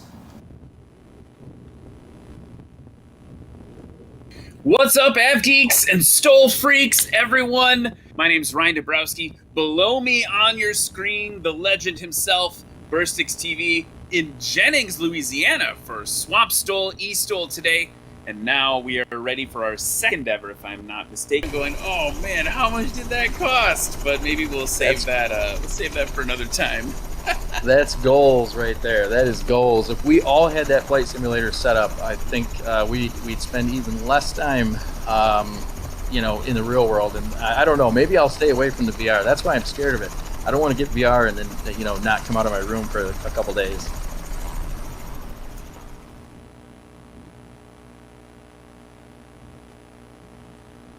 So that was just a little brief video about E-STOL, which is a new exciting thing that we've been doing in National STOL. I've been broadcasting with the Burstix there on Twitch, and that was a little package about the prelim, they what E-STOL does is they kind of do an event just before every let's call it IRL in real life event. And so that was E-STOL at Swamp STOL or Swampy STOL. So any gamer can get involved in STOL? Yeah, so this is the cool thing, right? Like, this is another way that National STOL is helping increase aviation participation. We talked about the RC aircraft as a gateway in. Well, for me, even before RC was all sim work, back on like the Tandy 1000, like F-19 stealth fighter and Microsoft Flight Simulator 1980 or whatever it was, right? So E-STOL is a way that if you have Flight Simulator, you can actually go to nationalstol.com, click the chat button. There's a Discord server there. You can get integrated into, we do all the events that we do here on site. They do digitally and compete digitally. And that is so competitors from all over the globe. They've got people flying in the competitions in Great Britain and all over the place digitally. What's really cool is next weekend, we go to Flight Sim Expo in Vegas. This trailer that you and I are sitting in will be there, which is, by the way, provided by USA Trailers Direct. Thank you, by the way, Yeah, USA Trailers Direct, because so that's comfy. making the trip possible. Yeah, it's making the trip possible. And then for us, it's very comfortable today. We have, if we needed air conditioning, we also have if we need heat. And then there's a whole broadcast group of people on the other side of this wall to my right that run the broadcast that you're watching. We're going to a whole team of people with computers and screens and scoring things. All that's happening here. It is literally a mobile broadcast studio. Yeah, and that's all thanks to USATrailersDirect.com. So anyway, they're going to Vegas with this thing to Flight Sim Expo to fly an E-STOL event in Vegas. So that's really, really cool. And this is something literally anybody can get involved in. All you need is a computer, a flight simulator. Yeah, all you That need is is so a computer cool. flight simulator. And here's the other thing. I believe it's about to be opened up to Xbox pilots too. Oh my Because gosh, Microsoft that'll Flight be Simulator is so on fun. Xbox now. So really accessible. And what's cool is, and I would be curious to get your take on this, for me, fidelity of flying STOL type approaches in the simulator is remarkably similar. You know, I haven't flown one, so I need to do this. We got to get you in. Yeah, I'd love to. Maybe I'll go down to Vegas and check it all out. I mean, why not? Yeah, that would be rad. Go to Vegas, check it out. If you're good in Vegas, check out E-STOL, part of the National STOL series at Flight Sim Expo. It's going to be super rad. And yeah, it's a remarkable gateway into aviation. You even saw in that package there, you can take it kind of like real airplanes, for lack of a better term. You can take it, the sky's the limit. You know, you could buy a L-39 jet if you want to go real hard and spend a lot of money on fuel in the real world. Well, you saw one of those competitors flying in a full motion simulator that he built in his basement. That is so cool. That's amazing. And when he landed and flipped over, he got taken for a ride, right? Like, that's how far you can take it. But on the base level, you have an Xbox or you have a computer, you get Flight Simulator loaded up, you're ready to compete. Yeah. Well, I have both. I have an Xbox, I have a PC. I think I need to get involved in E-STOL. You got to do it. I was made to promise that I would compete in one of the E-STOL events, but because I am one of the announcers, and so maybe this would apply to you too, Corey, I was told that I have to compete in a GB, which is not a STOL airplane. No, in fact, I remember Delmar Benjamin bringing his GB to Oshkosh in 1997. It was like one of the most iconic things I've ever seen in my life, because that is literally one of the most difficult airplanes in the world to fly. The So GB. let's land it super short in a digital environment. We are getting ready for the second round of practice here. I'll try it. I'm game.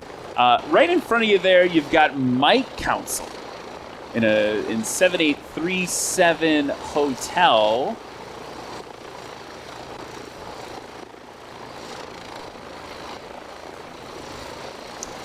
He's from Moses Lake, Washington, right here. 180 horsepower O360 in the Piper PA-12. Really solid airplane in the backcountry. Now, the PA-12 does have a little bit shorter wing than some of the other bush planes, but still a fantastic bush plane. We've seen these in the backcountry all over the place. A very popular airplane. because it's a little bit of a wider body, a little more comfort, a lot of cabin refinement in the 12. Really fun airplane to fly, though. It's basically a derivative of a Super Cub, if we're being candid, if we're just telling people how it is. But don't tell those guys. Yeah, they don't want to hear that. Yeah. Next up on the line here, number 11, and I need to get a read from Race Control on whether or not this is Rod Hewitt or Stephen Hewitt. But either way, it's Angry Kitten 11, the Rans S7, piloted either by father or son. These are incredibly competitive STOL aircraft. And I just heard from Race Control that that's Steve. So I think we're doing a rookie run right now because we've got Mike Council and Steve Hewitt. So Steve Hewitt here soloed March 19th, 1973. Flew air taxis for a while. And he says here he's the creator of the best pilot ever, his son Rod. That is really awesome. You know, I hope to someday be just like Stephen Hewitt and be able to say that about one of my sons. Yeah, absolutely. That is fantastic. And up next, Shad Forrester in this beautiful red and white 172. This is definitely the rookie class. He's from Royal City, but he's also living here in Moses Lake for the last 15 years. So we've got two rookies that are hometown heroes. Yeah, and so that'll be a lot of fun. That's going to be really fun tomorrow with the hometown crowd. They're going to get a lot of extra love from this crew. And we've got a celebrity in front of the booth now. John Councils showed up. He's recording some. Guys, I actually thought I saw you.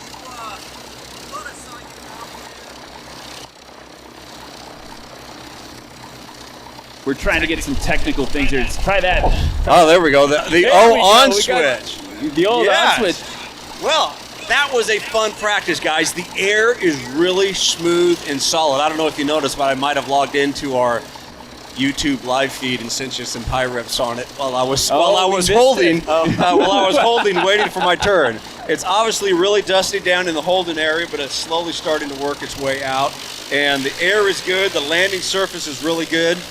So, being a local, I remember I was 6th grade, 12 years old, and about 6:05 a.m. I was still asleep, but Dad was out changing water, and he felt the boom and heard the boom. Oh, really? And we didn't know what it was, and then about an hour later, we knew the mountain blew. Well, by 12:30 that afternoon, it had started to huge dark gray clouds had formed. They were kind of like a cumulus cloud, but they were flat, billowing out of the bottom. It started to sprinkle ash down. We all put jars and blankets out.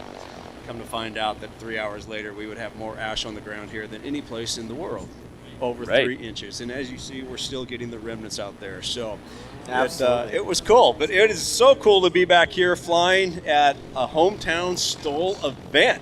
Instead of having to travel all over the U.S. in 97 Bravo, Dakota and I spent an hour and a half searching for bird hunting spots yesterday.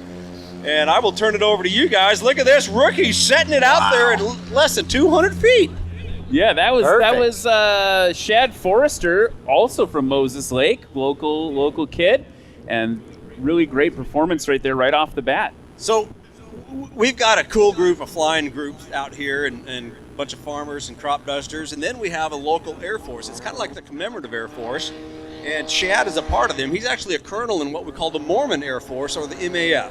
And there's a group of about 5 or 6 of them that all go to the same steakhouse, and we all fly together. We give them a bad time, but you'll have to refer to him as the colonel of the Mormon Air Force. Excellent. Well, thank you for joining us in the booth, John. Tell me about what it's like going head-to-head with the horsepower that Tegan's bringing today. Well, it's been a lot of fun. You know, and Tegan and I get to fly on the sandbars back over in Western Washington.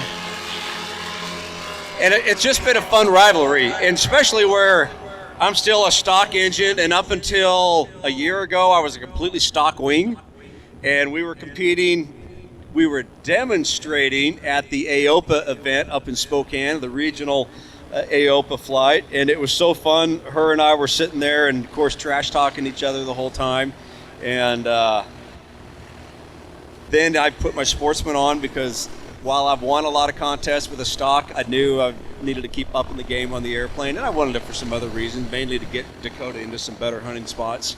But put the Sportsman on, put the VGs on, and then I surprised her this week with putting the 31-inch bush wheels, because I need all that angle of attack I can get on the ground, because I don't have the horsepower she has. She's going to beat me on takeoff every time, and I haven't heard the official scores, but I did hear that it sounds like she is beating me on takeoff, and I'm beating her on landing.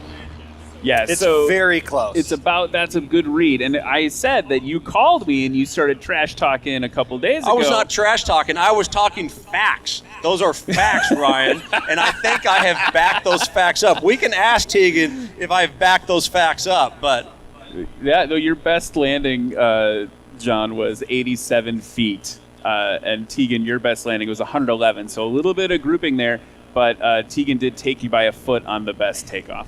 and so where are we that's at on practice. combined? Oh, geez, I gotta do math then. Tegan, your best was 319, and John, your best was 226. So there's a little bit of ground to make up So tomorrow. about 87 feet or something. Yeah. Yeah, you give me that $100 bill that I was going to give to the line judge, and I'll go partial power on takeoff. Well, Wait, I don't want to hear any of this stuff. and this is what's so fun, guys. You guys know this. Corey, you've been in this world. The backcountry aviation pilot group, while there's rivalry and there's a lot of fun competition, we all sit and share secrets, and we help each other out, and just the camaraderie all the way across the board is incredible.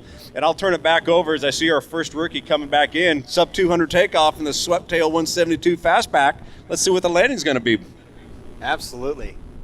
Awesome. Thank you Thanks so for much joining us up here, John. Tegan and John coming and say hello, and it's been really fun watching you fly, and it's going to be fun watching you fly all weekend. Here's Shad now in the speaking is hard in So 4-4 Papa landing there.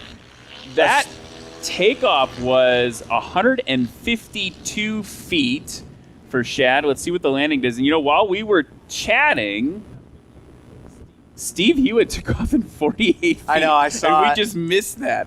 I had to mute my microphone because I was responding. But yeah, fantastic takeoff from Steven and his Rans S7. We're going to go ahead and nickname that one Chaos because that was a lot of smoke and a lot of dramatic flare. Here comes the S7 now. So Shad with a DQ on that one, landing just a little short there. And here's Steve Hewitt on approach.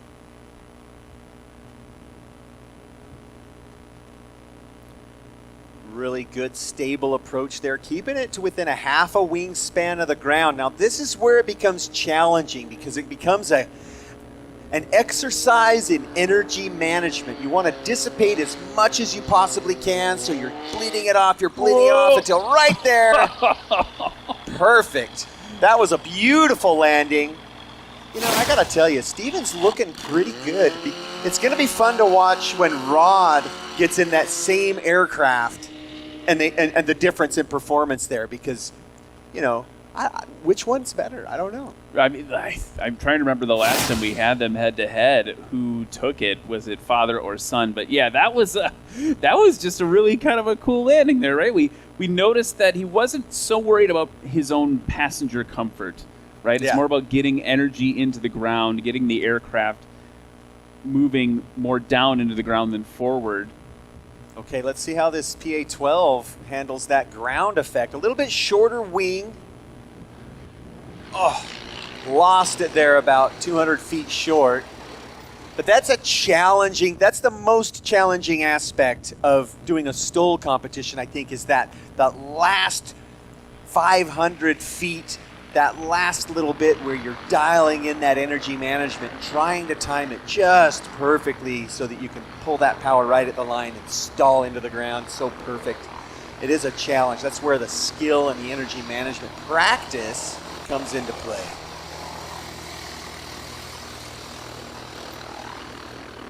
By the way, the PA-12 Super Cruiser, Piper Super Cruiser, this is an aircraft that when I first got my pilot certificate I flew in a J3 Cub, and I asked my instructor, what should I get?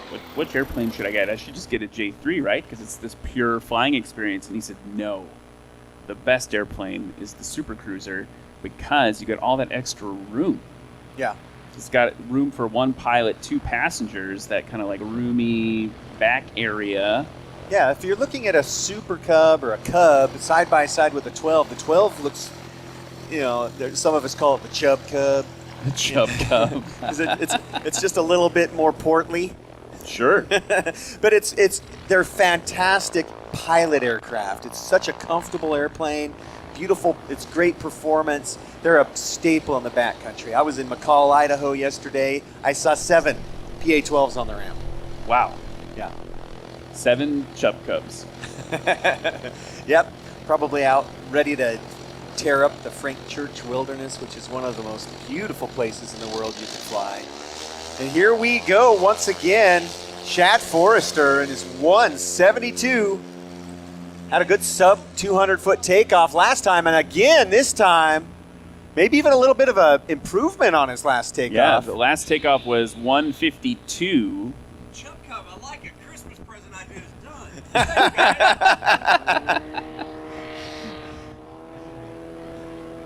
The best part about hanging out with John Council is how fun he is.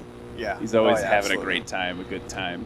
Somewhere in there is Stephen Hewitt in the dust cloud.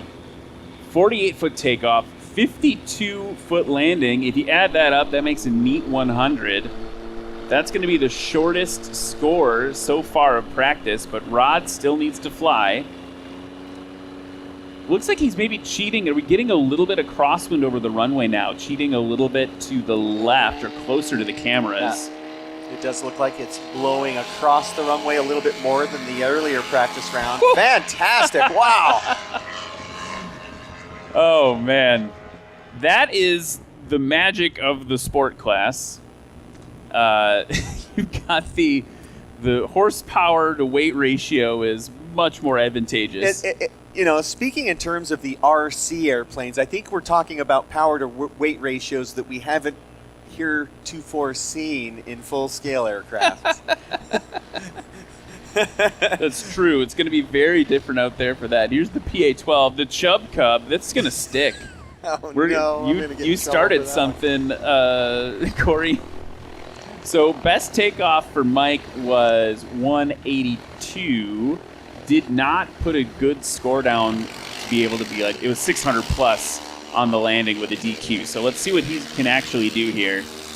One of the cool things about Mike and John is they're actually real backcountry pilots. They use these aircraft in their real lives to go out, not just have fun, but they use them in hunting. They get out and access the wild locations in the Pacific Northwest from these aircraft. And that's really one of the fundamental reasons why I love this stuff so much, is it makes the entire globe so accessible. If you want to go camping, hunting, there is no better insertion platform than a backcountry airplane, in my opinion. You heard John talking about that. He said, he was like, I put the sportsman cuff on my wing to help with the lift, but it was mostly competition, but also a little bit so I could get my dog hunting in some new spots.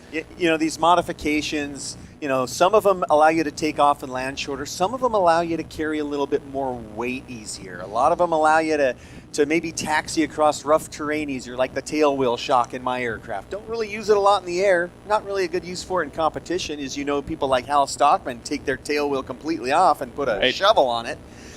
So not really a good thing for competition, but it makes the ride, it makes the backcountry experience that much more fun and exciting. Performance-wise, if it's easier for me, it's safer, it's more fun, and that's how it translates to me. Now here we have a beautiful 172 against the Moses Lake Airshow Sky coming in for his approach. Now here's where it gets technical. This is where the rookies have the most challenge as they're beginning that energy management phase, and he looks like he timed that just about right. In fact, that's not a scratch. That was just about right. It was interesting because we saw the line judge actually begin to lift up the blue flag for a scratch and then thrust it down into the dust and pull up the checkered flag. So just made it over there. Just a beautiful landing. Great job.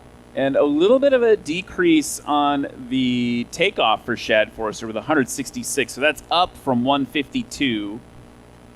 Let's see what that landing score at 170. So being very consistent, Very too, good. on the distances. We did have a scratch last time, but right on the line this time with 170 feet. So 336 combined for Shad, which is actually going to put Shad, if we were scoring all the aircraft together, which we don't, they're all big classes, but actually not, like, as a rookie to actually be ahead of some non-rookies in practice is pretty impressive. Yeah, very, very good. Now, everybody out there in the audience imagining themselves doing this, Shad is making it very easy for you right now. This is a stock 172 that every flight school just about in the whole country has these aircraft. That means come out and play. That's just your invitation. Speaking of coming out to play, touchdown a little early, and we've got a little bit of a wing touch there. That was a lot of a wing touch. That crosswind on these such light aircraft really coming into play there.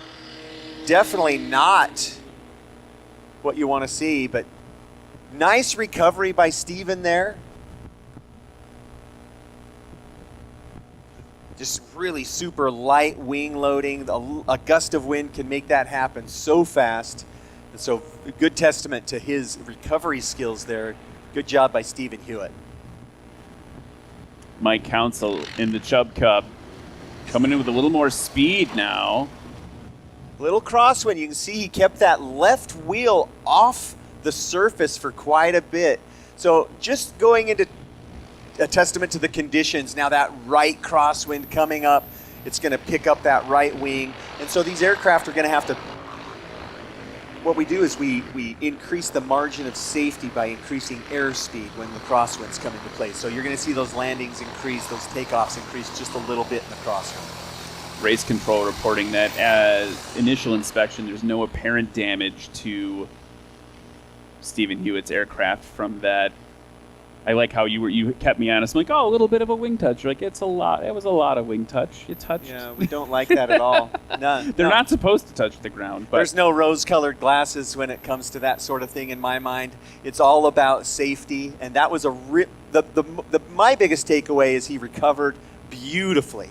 That was a challenging circumstance, and it was just fantastic piloting skill by Stephen there. I love seeing that. I love seeing the recovery and the pilot skills in play, and that's what it's all about for me, and I have a lot of respect for that man right now, so that's fantastic.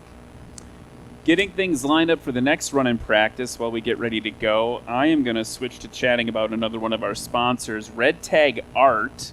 Red Tag Art features innovative and handcrafted art and home goods from red-tagged aircraft parts. So these are aircraft parts that are no longer viable for use.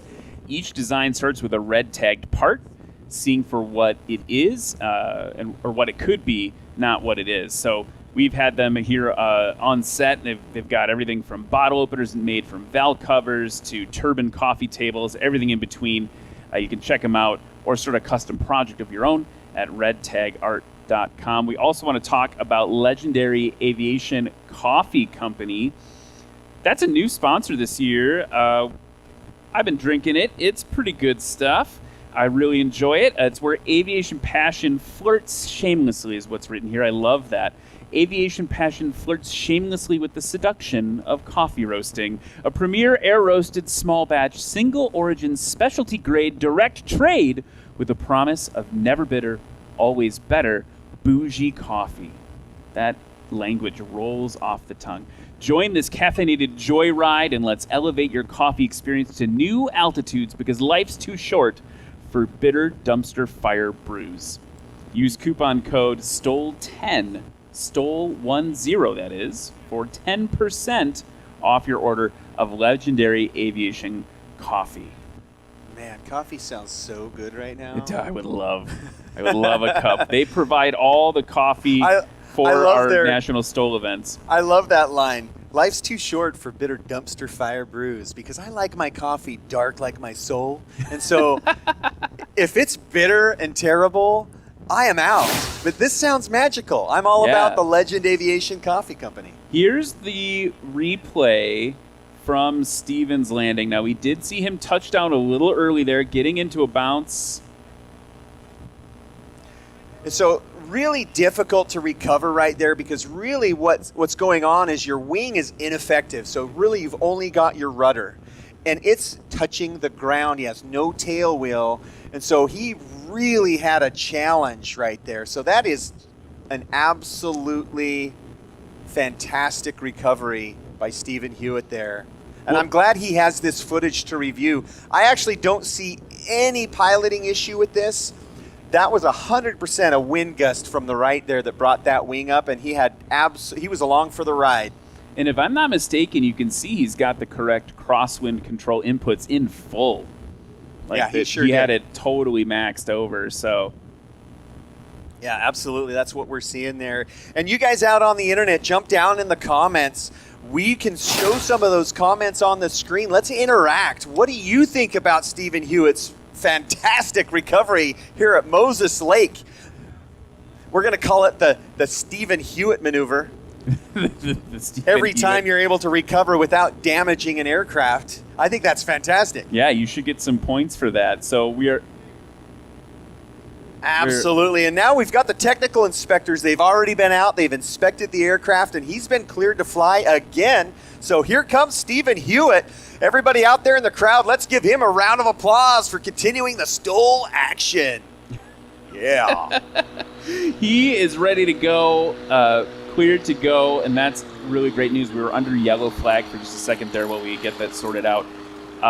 While we're getting ready to go, I want to talk about another one of our sponsors, iFly EFB. They're the most complete EFB app for Android, iOS, and Windows that has all the advanced features pilots want in the most intuitive flight planning and navigation solution on the market. They bring together the perfect balance of technology and real-world flight experience, and they actually are offering prize packs throughout the year for our pilots. We really appreciate that. So 3 prize packs, 1-year subscriptions at each event for the different classes that compete. So thanks to iFly EFB by Adventure Pilot for their support as well. Practice is back underway. Absolutely. I got to talk about this EFB by Adventure Pilot. I actually fly with this software in the cockpit quite often, and I got to tell you, it is one of the most comprehensive flight planning, flight execution tools out there. It's fantastic. It's amazing. I actually used it as I was arriving here at Moses Lake earlier today. I was checking out all the NOTAMs and everything, and I just love how it's just got all the information perfectly at your fingertips. That used to be a thing called paper. Yes, a lot more difficult to work with in the cockpit. Here's Shad Forrester on the roll, getting that big rooster tail of ash into the sky. Wind currently 9 knots from 270 still. And our density altitude is still relatively low, 1447. So Shad's off the ground. Best takeoff so far in practice, 152 feet. This was 167, so not his best for practice. Here's Stephen Hewitt in the RANs, taking a little bit. It looks to me like he's a little bit to the left side of the runway, so he can point in a little bit into the crosswind he's feeling. Excellent. So I imagine there's a lot going on in that cockpit, especially in his brain bucket. He's got a lot to think about. The conditions on that light aircraft are definitely playing a role. Here we go. You can hear the nitrous kick in there. Wow. They're calling it around 75 feet for Stephen Hewitt. We'll see what it comes in on the scores. You can see his son, Rod, kind of watching Dad perform there. He's got a radio. I'm sure they're chatting a little bit, do a little crew chief action. A little bit of coaching. I love seeing that. I love seeing the team atmosphere here at National STOL. You'll often see pilots mentoring other pilots.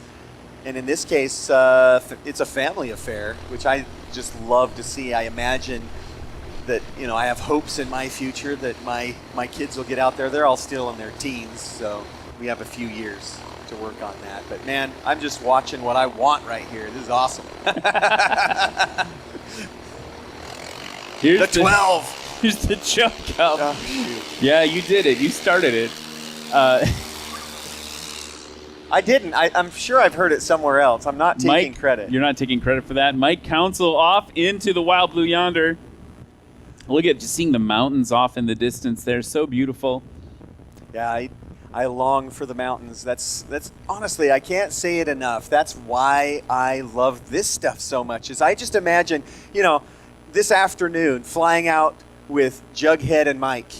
We're going to go find some local haunts, backcountry spots to land in this afternoon. Hopefully the weather holds out and we're able to do that either today or tomorrow or Sunday. But, I just can't wait to get out there and share those backcountry experiences with all these great pilots. And I love seeing them get all their skills in this safe environment here. I love, this is the best classroom. I think that this is so fantastic for general aviation. If you love aviation and you have a business that you want to promote, talk to National STOL. This is a great place to do it. I support it, and I think you should too. Here we go. Shad Forrester again in his 172, putting in really good numbers. Great landing there. Had to come up on the power a little bit at the last moment. That's going to cost him some horizontal. But still sub 200, I think. I did see the blue flag fly there for a scratch, so I think it must have been close because I thought it was good from here. Of course, we're a little bit further back due to the air show requirements about safety lines during the actual air show, but it looked close to me, but the line judge did pop the blue flag up there. Yeah, there we go. Here comes Stephen Hewitt now. Definitely a longer takeoff we've seen in practice from him. He went from the best of 46 to 74 feet now. Got to wonder if it's still a little bit of like I don't want to call it like a shakedown run, but you have that little bit of a upset you've got to deal with. You got to get you said the brain bucket, you've got to get that dialed in. Yeah, it's very challenging. So we're going to watch, I bet he flies a little more conservatively, focusing on keeping that right wing nice and low. You can see that crosswind landing technique play in there. Look at that beautiful landing, though, in difficult conditions. Stephen Hewitt laying it down short. Big smile from his son there. We heard some applause behind us there for that one. Really great landing. And he was working in that cockpit. I imagine full deflection on the controls. These are challenging conditions for such a light wing loading aircraft. So very, very good job there from Stephen. That was his best landing of practice with 44 feet. Not the best combined score, though. That was still 100 feet, which is nothing to sneeze at. We have about 32 minutes left of practice here at Moses Lake. We've got Mike Council in the PA-12 coming in base to final now. There's something really special about watching a fat, tired airplane come in base to final. Something about the way the aesthetics of it are just always hits me in a certain place every time. I agree with that. It's just so much fun to see these bigger tires become popular. And I was even down in Florida last fall and saw big tire airplanes in Florida. And, there's not a lot of hills, but there is definitely backcountry everywhere. Beautiful approach and landing by Mike there. I love the color contrast of his aircraft paint scheme. Just a beautiful airplane. Fantastic job. Looks like he's going to roll out to the end. During competition, we ask every pilot to always stop. Even if you don't like it, always stop, because there are awards for most consistent, for various other things that you can do to get awards beyond just the placements in your class. But yeah, that was a great end of the practice session for him. Looks like, well, we don't know exactly where it was at. That could have been probably a lot shorter. They gave it a 600 plus, but best combined score for Mike Council is 408. Nice job. The whole day has been fantastic. This has been really good. One thing that I'm looking at is we have not had a combined score above 500 feet today. This is all really short, really good flying all day.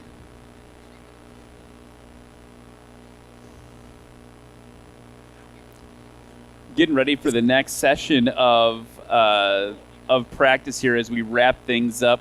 You probably didn't see it on the camera, but John Council came in and just took a couple screenshots of the score sheet. Just wanted to know what was going on, how things were getting graded. That's fair. So he just said, practice like you compete. Let's go.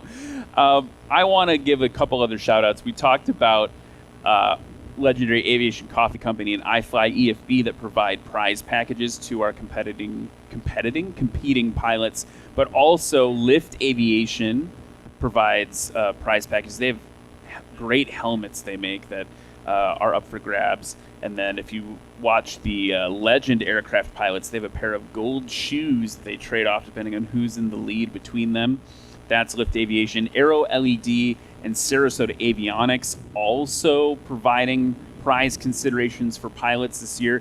AeroLED, of course, it's right in the name. They make AeroLED products, industry pioneer in those aerospace lighting products. And then Sarasota Avionics, a long-term partner of National STOL, authorized Garmin dealer, and they're #1 avionics installing dealer in the nation for panel mount GPS avionics systems. Say that 10 times fast. So they provide Garmin prizes for unlimited class winners. So we really appreciate their help as well. So lots of people, like I said before, Corey, coming together to make this happen. And I want to thank the other people we need to thank are all the volunteers. So many volunteers that come together every couple of weeks during the summer to have people bring this to life for us. We've got people that have come from as far as Los Angeles, further to help at Moses Lake this weekend, and so couldn't do it without them. Really want to make sure that we recognize all the people that it takes to bring this kind of love letter to aviation to you every couple of weeks. And it is something special, and it starts from the top. So I want to mention a couple of people that I am personally grateful for, because this is such a fun thing for me. I just come out here because it's fun and it's rad and it's cool and I love it. But I want to mention Tom and Karen.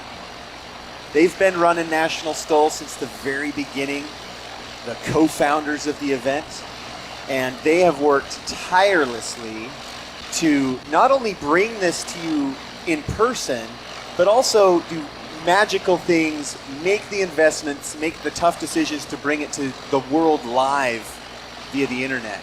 And the amount of effort that those two put in, and also Eric Farewell, the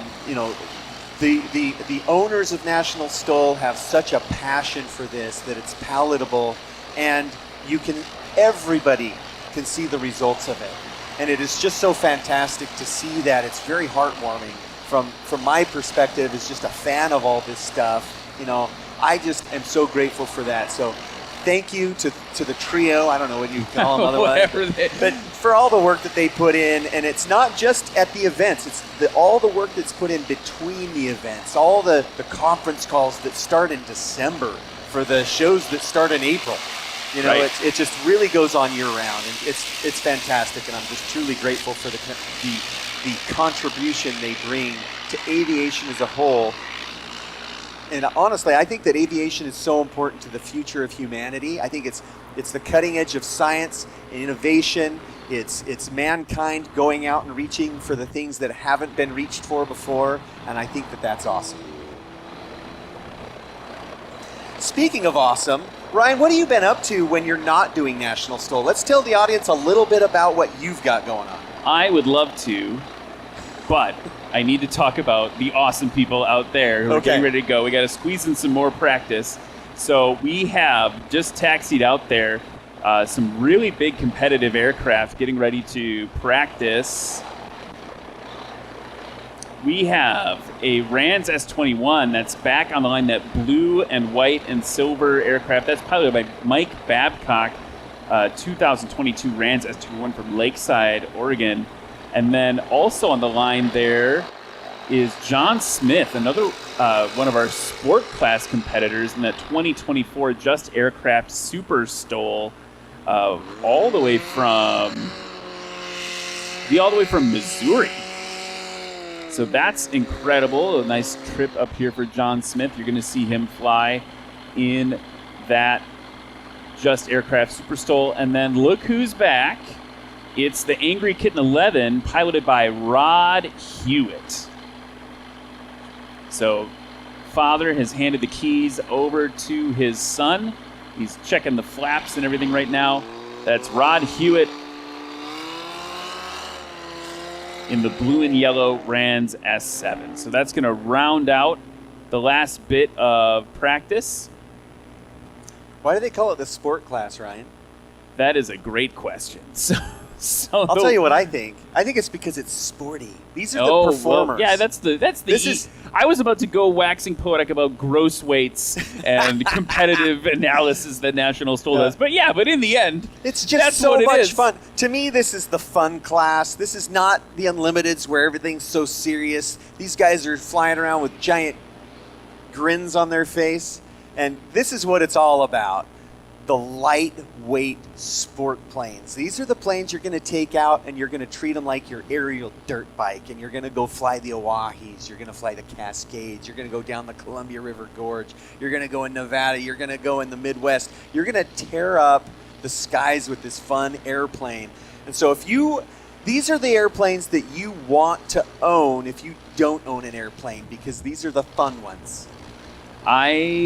Every time that I come to National STOL, right, I'm usually pretty content with my 172, flying that around, and you've seen today what a 172 can do. And then someone like Mr. Babcock shows up in the S21, like we have right here, and I spent maybe 30 minutes talking to him about it last night, and now I want to buy one of those. Here he goes, full throttle. Excellent. You might notice that the aircraft sounds a little different. He's got UL power in that, so it's not the classic Titan or Rotax engine that's usually in the S21. Interesting. So he's going to have a little bit more, kind of in between the RPMs of a traditional big block aircraft engine, like a Continental or a Lycoming. So it's going to run, maybe at the 4,000 or 5,000 RPM band range, and then the Rotaxes are up there screaming in the 7,000, 8,000, 9,000 RPM band. Here's John Smith, 2024 Just Aircraft Super STOL.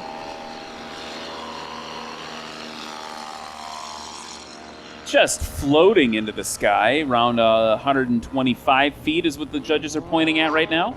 Just making it look easy. And here's Rod Hewitt. Gotta wonder if there was any conversation between him and his dad. Dad, take it easy. Let me. I gotta fly after you, Dad. Come on. Let's see what Rod does. So to put it in perspective, his dad, best combined score in practice of 100 feet.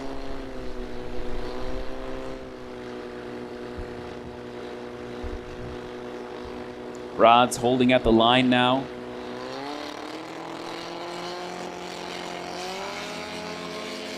That tail's super high. Okay, he's coming after his dad here. I heard the engine not come up to full power until about 15 to 20 feet into his takeoff roll, and I think that cost him some precious feet, so I think Rod's going to clean that up a little bit on the next takeoff. Maybe came in a little bit late with his boost there. And to your right, in the S21, Mike Babcock, first takeoff was 137 feet, which is pretty respectable. If you look at the practice distances here in that first takeoff, not a lot of people sub 150. Bringing it in, getting into that transitory phase of the approach.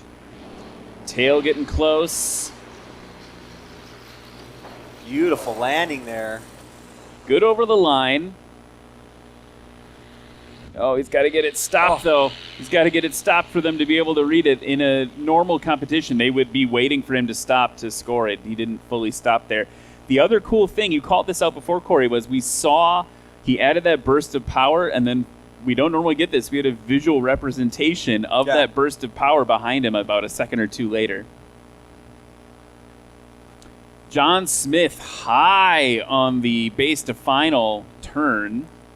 Yeah, those Super STOLs have such a big flap on them. If you look at the front profile of these, they really can descend at steep angles at low speeds. It's one of the unique flight characteristics of the Super STOL. It just has a knack for getting slow really fast, which can make it a little bit of a challenge on the approach, because then you have to come up on the power a little bit. So I'm wondering if he's using that high approach to kind of balance his energy management a little bit differently. Look at that sink rate as he comes down. By the way, the wind shifted enough that we're getting dusted now finally. So I'm going to blame that on you for You're welcome. bragging about it. Here we go. It's a beautiful approach. Oh, just a little just short there. Slightly short. You know, beautiful aircraft. I love his nose art, the mountains on there, and that is what it's all about. Rod Hewitt coming around the base to final turn in the S7 now. So we might as well go to a commercial because that airplane is so slow. He's got to hurry up. We've only got like 20 minutes left of practice before we have to give the airspace over to the next chunks of the air show. Rod's first takeoff, I hate to say it this way, not anywhere close to any of his dad's takeoffs. So he's going to have to shore it up a little bit today in practice. Let's be real, 12 feet is pretty close, but. Here we go. Nice. Beautiful landing. Really modulating those brakes to balance those stick pressures. What's that like for you when you're doing that in the backcountry, Corey, in terms of you've got to balance the tail and the brakes together so you don't end up on your nose? Yeah, that's always, especially with these light aircraft, and this is one of them, it's always a balance, the braking versus the nose over. I tend to select sites for landing these days that I don't really need to hit the brakes all that hard, because it's just, I don't want to fix my airplane anymore. I want to just play. So I'm a little more conservative in my site selection, but it sure makes it a heck of a lot of fun when you have such a wide envelope. These airplanes are getting to the point now where they're performing so well that it's almost like an easy button to the backcountry, which I love. I love that everything's getting more and more refined, and that the innovation is being driven to make these aircraft more and more capable, which makes them safer, quite honestly. No, I think we saw in Oklahoma STOL during practice that day, we had a really nasty crosswind that was shifting into a tailwind occasionally. We had high heat, high humidity, and some of the certificated aircraft that were older were really struggling in those conditions. They weren't, whereas like something like an S7 could just kind of like, I would almost say boop, just boop into the air, right? To get out of that nastiness. The 150s, let's say, which is, a smaller powered aircraft, really had to hang out in that suck for a while to get a good takeoff. So you see that, and I think it is a safety thing, right? The more performance we can add to an aircraft, the more safe it is. Here is the S21 now. Mike Babcock. They're pointing around the 125, 130 mark. His last takeoff was 137. He's actually someone who knows a little bit about rebuilding an aircraft. He's telling me last night that when he was, he's modifying that aircraft all the time. During one of the sessions of modifying it, he had some engine trouble, ended up having to put the airplane down, ended up on its back, and he and his son totally rebuilt it over the last year, and he's ready to come back out and compete. So that's also just a cool story to tell, right? Getting a little overcoming adversity. Here is John Smith with a DQ on his first run.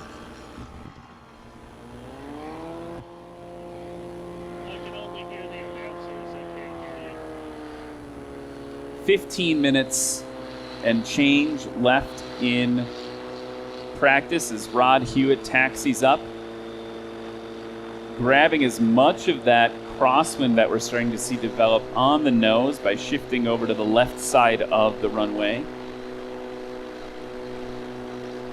Best takeoff so far, 86 feet. His dad had a little bit different wind conditions. Best takeoff, 46 feet. Wow, there's a short one. Probably just a little longer than 50 feet there, but a dramatic improvement from his first takeoff. Yeah. Fantastic. Really, really shortening it up there. And we see that a lot in practice, right? You get the conservative takeoff, you figure out what it feels like, what the new surface feels like, how the airplane's flying at this altitude, and then you dial it in from there.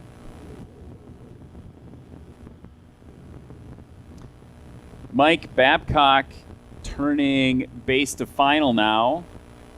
Keeping these patterns a little bit tighter to make sure everyone gets as much practice as possible in the last 14 minutes and 40 seconds of practice. Slipping it. And the reason why we're under such a time constraint here is we're actually under a waiver and we're on an Airshow schedule. So there's other events going on here at the Moses Lake Airshow. So that's a little bit different venue in that there's a full-size Airshow going on in addition to National STOL here. Wow! Hold it off. Use the power to hold it off. Oh. And a scratch still. I was so excited to be able to say good gosh. over the line, but he didn't quite make it. He was using that power to keep it off, but it just wasn't enough. Right, it was such a good job he was doing right up until the end, and unfortunately resulted in a scratch. But boy, we were sure wanting it to across the line with all the work he put into that. And believe me, with these challenging wind conditions, there's a lot of work going on in those cockpits. Now another high approach. Look at that beautiful Moses Lake broken sky, just absolutely gorgeous. Putting a little bit of slip in there for flare. Definitely a lot of gusts going on. We've got some dust blowing right into the announcer stand here. These are challenging conditions. Beautiful super STOL. Oh, gorgeous.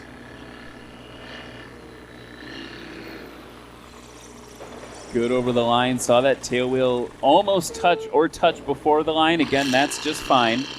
And stopping nice and short, sub 125. Takeoff for John Smith was 94 feet. Very good job, especially considering that huge gust we got at the end of his approach there. That was a fantastic job. Now here comes Rod. You can see that wind just pushing him sideways. His aircraft is the lightest in the competition today. And so when those wind conditions pick up and change, it's this airplane that notices it the most. Certainly we saw that with his dad just a little bit earlier. Absolutely. And if you think about the other planes you're seeing right now, right, like Mike Babcock's aircraft, all metal. All metal design versus tube and fabric here.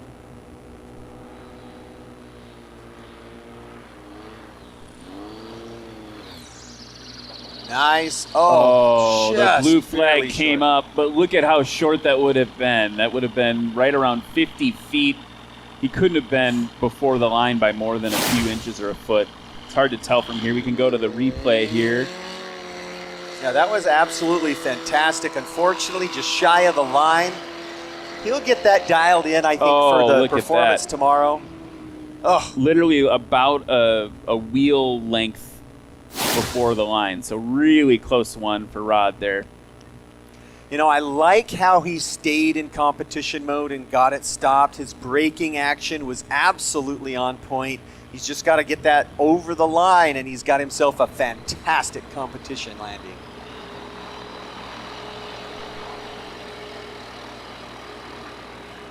It's so fun to see the skill level that some of these competitors bring to National STOL.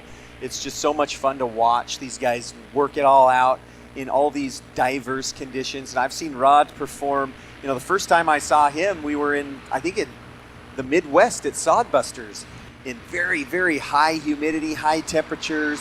It was just a hot day, and today's a little bit cool. Very nice, very temperate, just completely different conditions, but very similar performances. Interesting.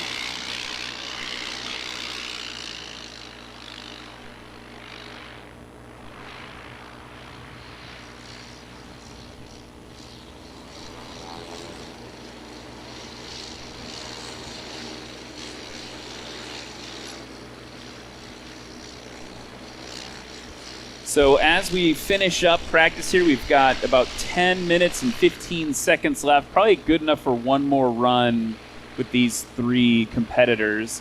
Want to remind everyone to tune in tomorrow. Go to nationalstol.com if you need to find the links.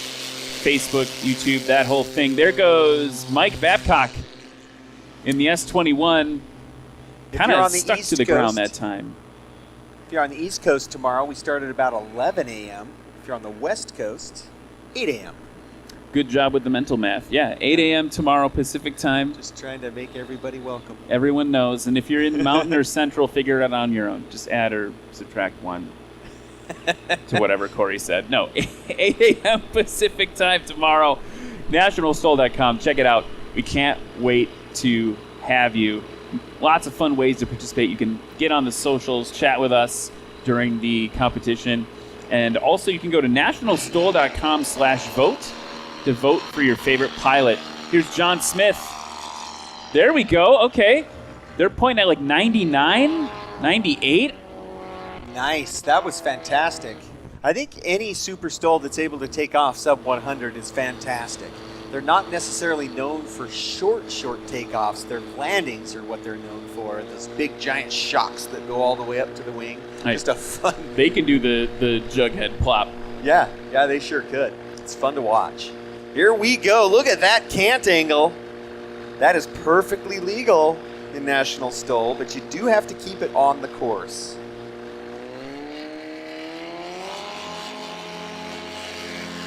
Oh, man. That was kind of bonkers. Okay. Now, we just saw the shortest takeoff, I think, of the day. Let's see. Wait a minute. Let's see where it came in. So, Steven, best on a round that ended with a scratch was 40. The same. Rod and Stephen Hewitt with the same best takeoff number of practice with 46 feet. And 46 feet, using my math from before, is shorter than an F-14 Tomcat is nose to tail. That's about cool. 50 feet. That is so cool. That's like the one like super nerdy thing. Got a caribou or something? What is that? I don't know. It's pretty sick looking though. About up in the distance there. It still is a working airport. Here maybe it's is a dash. Mike Babcock. Dash 7. All right, Mike Babcock coming in. You know, this airplane looks like it's squashed a little vertically to me. That wing so close to the fuselage there, just beautiful. Nice low approach. Holding it off. Good over the line. Getting it stopped. So a lot of modifications to that compared to a standard S21. He's obviously got the different engine, the UL power engine. He's also extended the wing tips a little bit. What he said is that the S21 is one of those airplanes that's trying to find the balance in STOL performance. Right? You still want some cross-country speed, and then how slow can you make it to get in and get out of where you're trying to land? Mike has been working to slow that plane down more and more. He's like, I need more wing. I need cuffs. I need all this stuff to try to slow it down as much as possible. So he's trying to go into the low end side of it. You can really see with all the carbon fiber hanging off of it, he's doing a lot of work to it. Absolutely.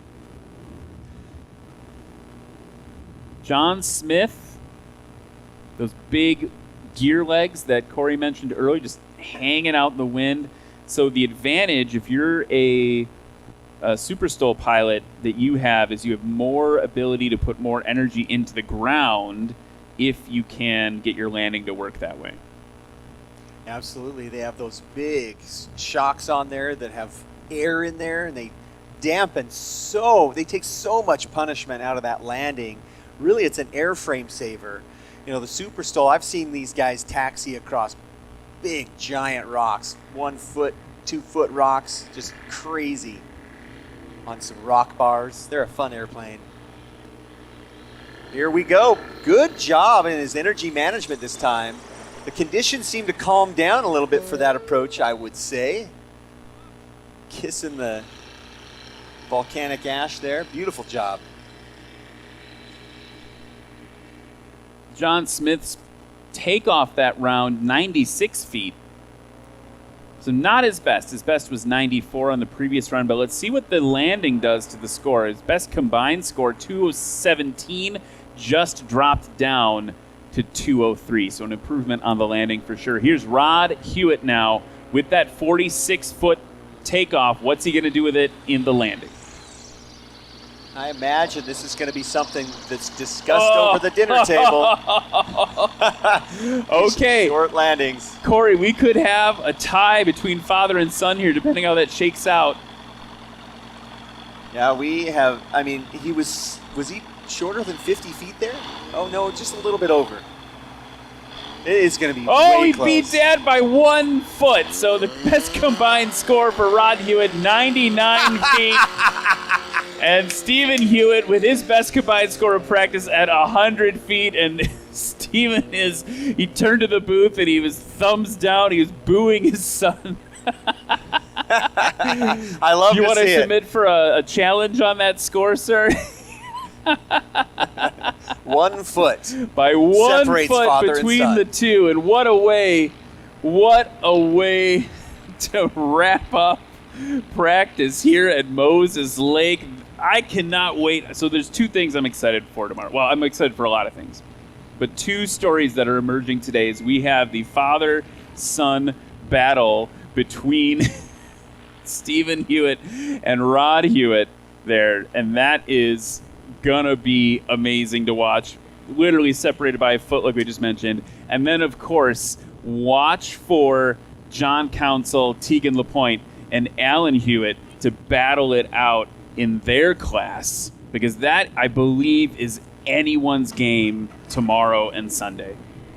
Yeah, and don't forget about the heavies. I'm excited to see John Douglas return tomorrow with his very, very short takeoffs. I mean, he was putting in ridiculously short numbers. His lowest score today is a paltry 288 feet. That is absolutely fantastic for a 182. The heavies tomorrow are going to put on a heck of a show for the Moses Lake Airshow crowd. So, speaking of heck of a show, the Moses Lake Airshow, it's going to be a whole day of exciting things for people that come out to the Airshow. Obviously, you're going to be able to start the day with STOL. That's a way you can get into aviation if you're a pilot or thinking about becoming a pilot. We talked about the Humble 150, the 172. Those are accessible points into STOL. Actually, something like a Rans S7. That's super accessible as well. But then we have the RC aircraft. They're going to be flying off that runway that's a little bit closer to us. That's going to be really fun to watch. And as I go through this Moses Lake Airshow, check out who's going to be performing. You've got an A-10 Thunderbolt team. We can see them on the ramp over there. The U.S. Air Force C-17. We've got Brad Worston's going to be here. Mark Peterson in the Dragonfly. Tom Larkin, I met him last year at Billings in Billings, Montana for the Yellowstone Air Show.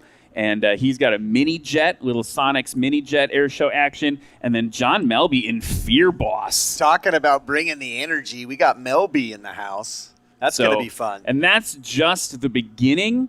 That's just the beginning of all the different aircraft you're going to see at Moses Lake after we warm you up tomorrow and Sunday with National STOL. So it's going to be a really exciting weekend.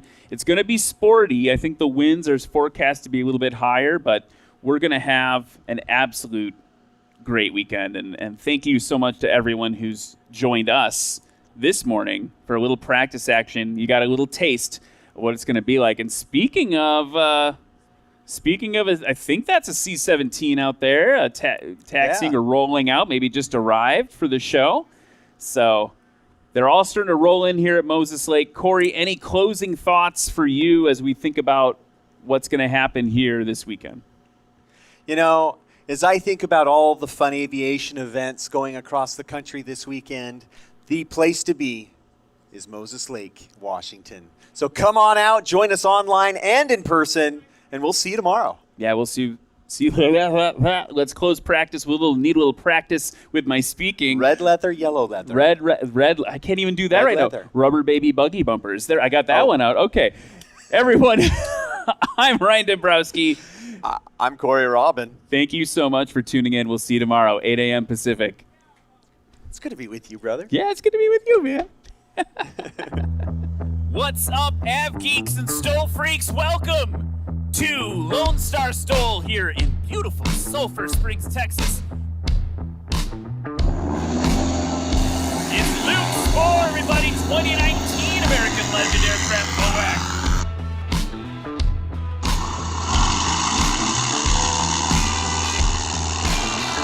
Round of applause for Chuck Olmstead. In the gray and orange MOAC, Brian Shirley, everybody.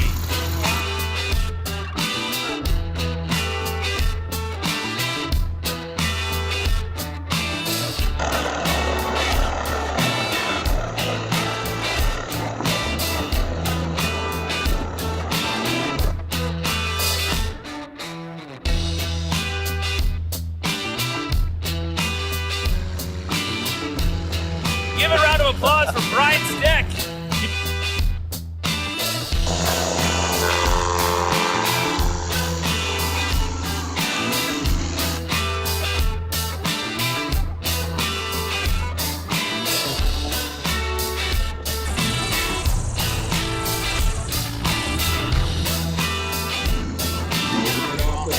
It's good.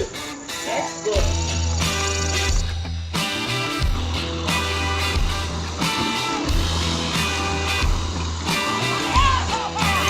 Sub 60 feet on that one. It's an unlimited class. It's what you've been waiting for.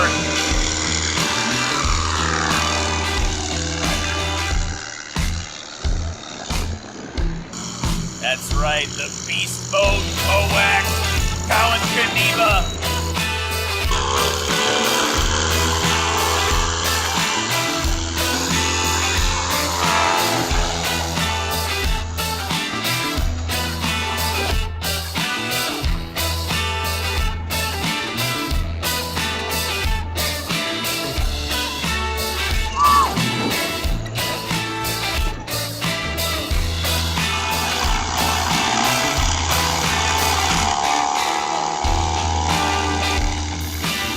Oh my goodness gracious. Frank Knapp showing that he deserves to belong here.